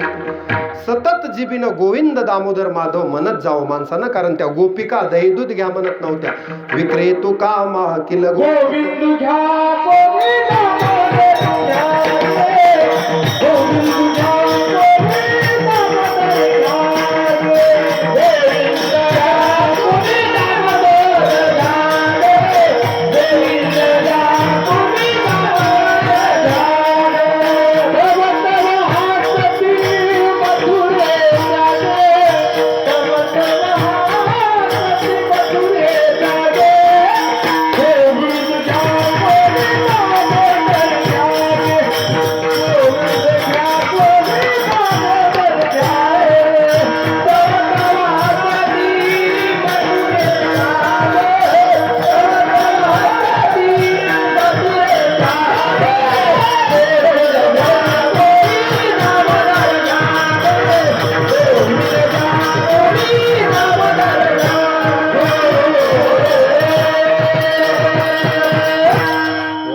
दहीदूध विकायला निघालेल्या गोपिका देवाच्या छंदात एवढ्या गडून गेल्या होत्या की याती कुळ माझे गेले हरपून. त्यांना भान नव्हतं. आम्ही कुठे आहेत, आमची याती कोण आहे माहीत नव्हतं. एवढ्या त्या देवात लीन झाल्या. म्हणून त्या विक्रेतू कामा किल गोपकन्या मुरारी पादार्पित चित्तवृत्ती दद्याधिक मोह वशाद ओचत गोविंद दामोदर माधवेती. सारखं म्हणायच्या गोविंद दामोदर. असा छंद आपले मनाला लागला पाहिजे. आपणही छंद या नामाचा घेतला असे. जिवेनं काही बोलण्यापेक्षा आपला देह पवित्र करा, देवाचं प्रेम जाणा. या देहामध्ये देव राहतो तोपर्यंत या देहाला किंमत आहे. एकदा जाईल जाईल हा नरदेह, मग कैसा भगवंत. पुन्हा कोणत्या जन्मात बैलाच्या गाढवाच्या डुकराच्या जन्मात भक्ती करता येणार नाही. हे जाणा. 84 लक्ष येऊन फिरून इथं तुम्ही कीर्तनात उपस्थित आहात आणि एवढ्या दिवसानं भेटलेला नरदेह याची किंमत करा. देवाचं प्रेम जाणा. बस मी खातो ते देव पचवतो, त्याचं रक्त बनवतो. पचामेन्यम चतुर्विधम पचवतो देव. हे शरीर चालवतो. ज्या दिवशी देव या शरीरातून निघून जाईल तुमचं राम नाम सत्य होणार आहे.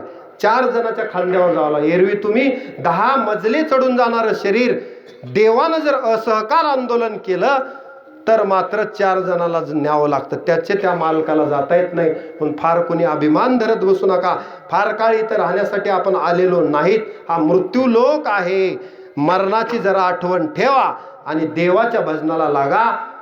पापाचरण सोडून द्या. कधीतरी सत्याच्या मार्गाला लागा. कधीतरी भगवद्गीता वाचा. आद्य शंकराचार्य म्हणतात भगवद्गीता किंचित धीता गंगा जल लव कनिका पीता सकृद प्रियस्य मुरारी समर्चा तस्यायम किं कुरुते चर्चा भज गोविंदम भज गोविंदम भज गोविंदम मूढमते.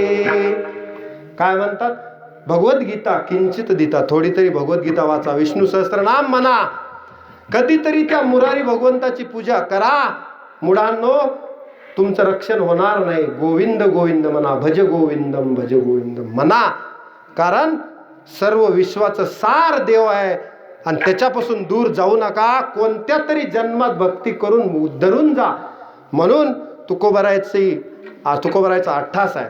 आता राहिला थोडक्यात परिहार म्हणजे भगवान बाबाच्या पुण्यतिथी निमित्त हा सप्ताह आहे. आपण चरित्र दररोज वाचत आहात. आता क्षमा मागतो. आज श्री संत ऐश्वर्य संपन्न संत श्री भगवान बाबा यांच्या चरित्राविषयी बोलण्याचा योग नाही आला. तरी तुम्ही कथा ऐकत आहात.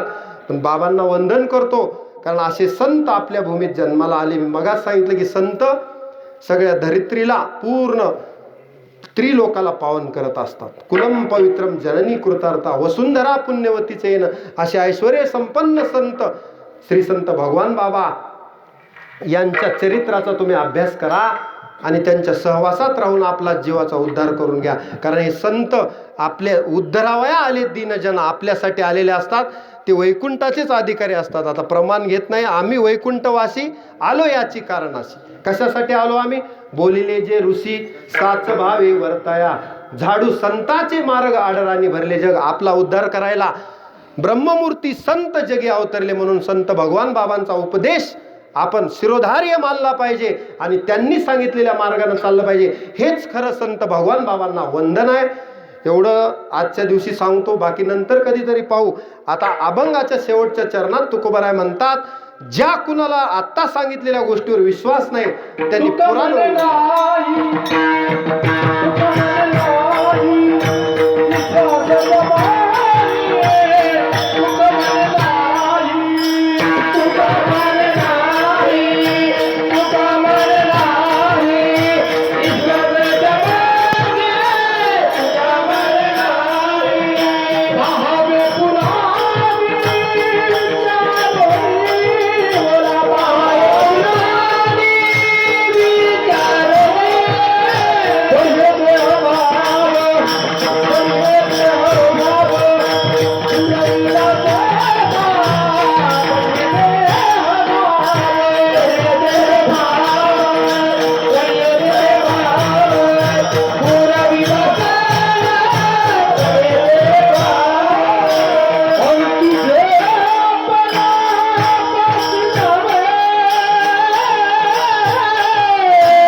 बाबाच्या चरणामध्ये म्हणतात, काही काही माणसं विश्वास ठेवत नाहीत, कितीही सांगा.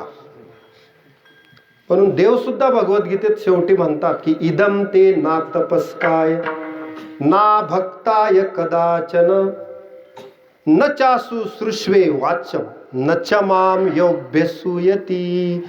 जे तपस्वी नाही, ज्ञानी नाही, ज्याला विश्वास नाही, त्याला हे ज्ञान पचणार नाही, त्याला सांगू नको. तरी ज्ञानोबराय म्हणतात, देवा तू जर असं म्हणलास तर आमच्या सामान्य माणसाचं काय? कारण सामान्य माणसाला हे ज्ञान गेलं पाहिजे. म्हणून माऊली आपल्याला आईच्या रूपानं आले. बाप जरा कडक असतो, पण आई मात्र काय करते, समजा आपल्या हाताने एखादा आरसा फुटला तर लेकरू घाबरलेलं असते, आता बाप काय म्हणतो की ना आई काय म्हणते, पण थोडं आई जरा पाठीशी घालते, आमा घाली पाठीकडे ना आपण कळी काळाशी भिडे. मग म्हणतो आई माझ्या हाताने आरसा फुटलाय पण वडिलाला कळू देऊ नको. बाबा मारतात, मग आई म्हणते तुझा खेळायला, आता बाबांनी मी बघून घेतो. मग त्या दोघांचं कॉम्प्रोमाइज होतं. आई सांगायचं ते कारण सांगते माझ्याच हातानं फुटला म्हणते, बालकाचं आपल्यावर घेते, पण त्या बालकाला वाचवते. तसं माऊली म्हणतात, देवा तू म्हणतोस हे ज्ञान तपस्व्यांना सांगू नको. ज्याचं तप नाही त्याला इदम ते ना तपस्काय ना भक्ताय, नास्तिकाला सांगू नको, अभक्ताला सांगू नको. पण अभक्ताचाही मला उद्धार करायचा आहे रे, कारण माझा अवतार कार्य कशासाठी आहे म्हणतात ज्ञानोबराय की जगाच्या कल्याणा, संतांच्या विभूती आणि देह कष्टविती परोपकारे. मला जगाचं माऊली होऊन आईसारखं तुझं पाठीमागं घालून मला हे ज्ञान जगाला द्यायचंय. म्हणून माऊलींनी आपल्याला हे दिलं, नाही तर देवाकडून भेटलं नसतं. हे जगावर ज्ञानोबरायचे उपकार आहेत, म्हणून त्यांना जगाचे विश्वाचे माऊली म्हणतात. ते उगीच नाही. तुकोबाराय म्हणतात, पहावे पुराणी विचारून. ज्याला कुणाला असा विश्वास बसत नसेल ना ह्या गोष्टीवर, अरे वेद उपनिषद आणि वैदिक संस्कृतीवर विश्वास नाही तर विश्वास कशावर आहे तुमचा? ह्या सगळ्या गोष्टी थोटांड आहेत, काय फू करून उडवून लावता असं तसं म्हणून मजा काय या गोष्टी?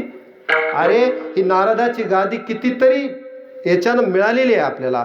नारदे व्यासाशी उपदेशिले, हे कुणाकुणाकडून ज्ञान आले आपण नंतर वाचा. निवृत्तीने दिदले माझे हाती, हे जे गुरु परंपरेच्या अभंगातलाच हा अभंग आजचा आहे मी घेतलेला सेवेसाठी. तर हे ज्ञान कसं कसं आलं?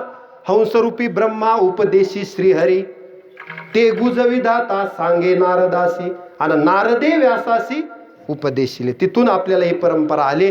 साधी परंपरा नाही, नारायणापासून हे सगळं मिळालेलं आहे.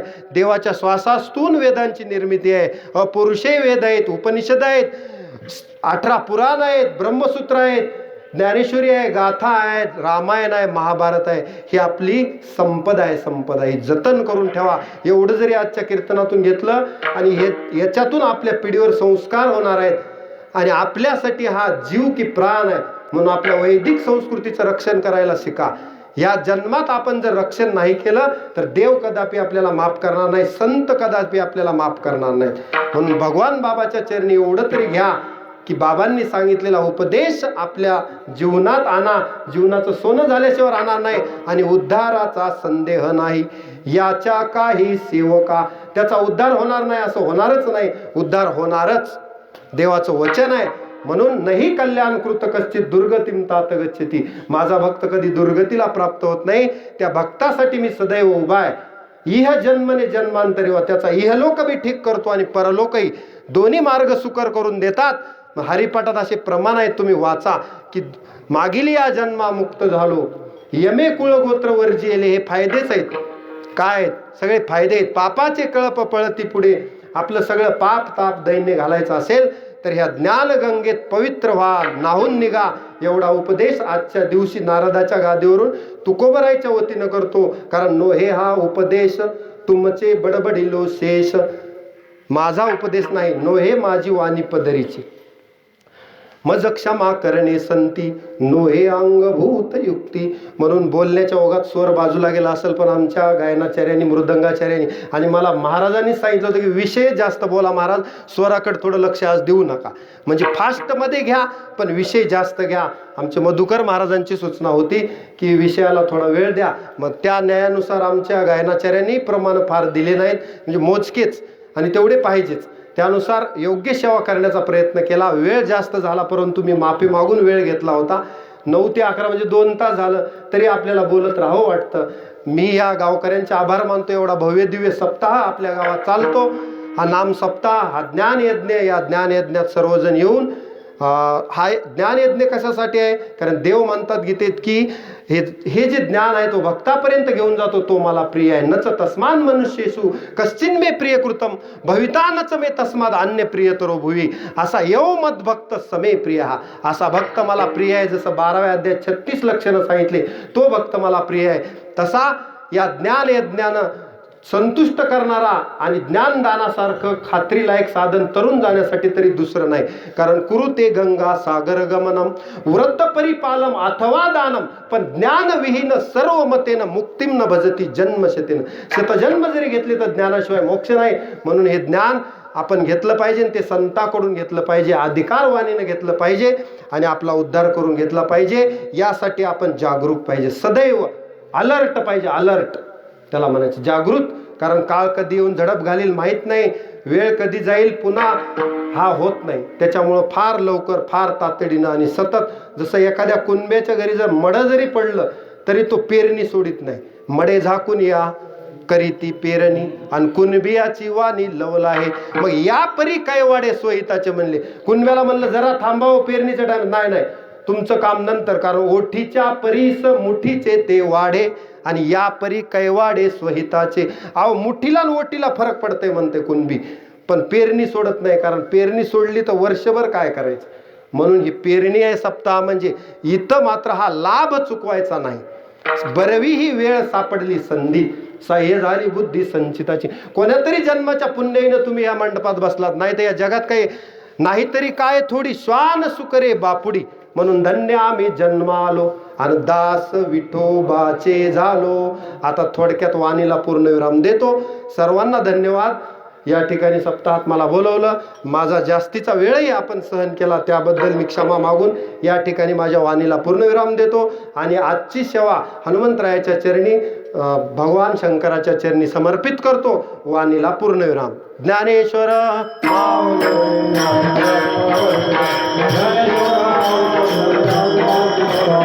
जय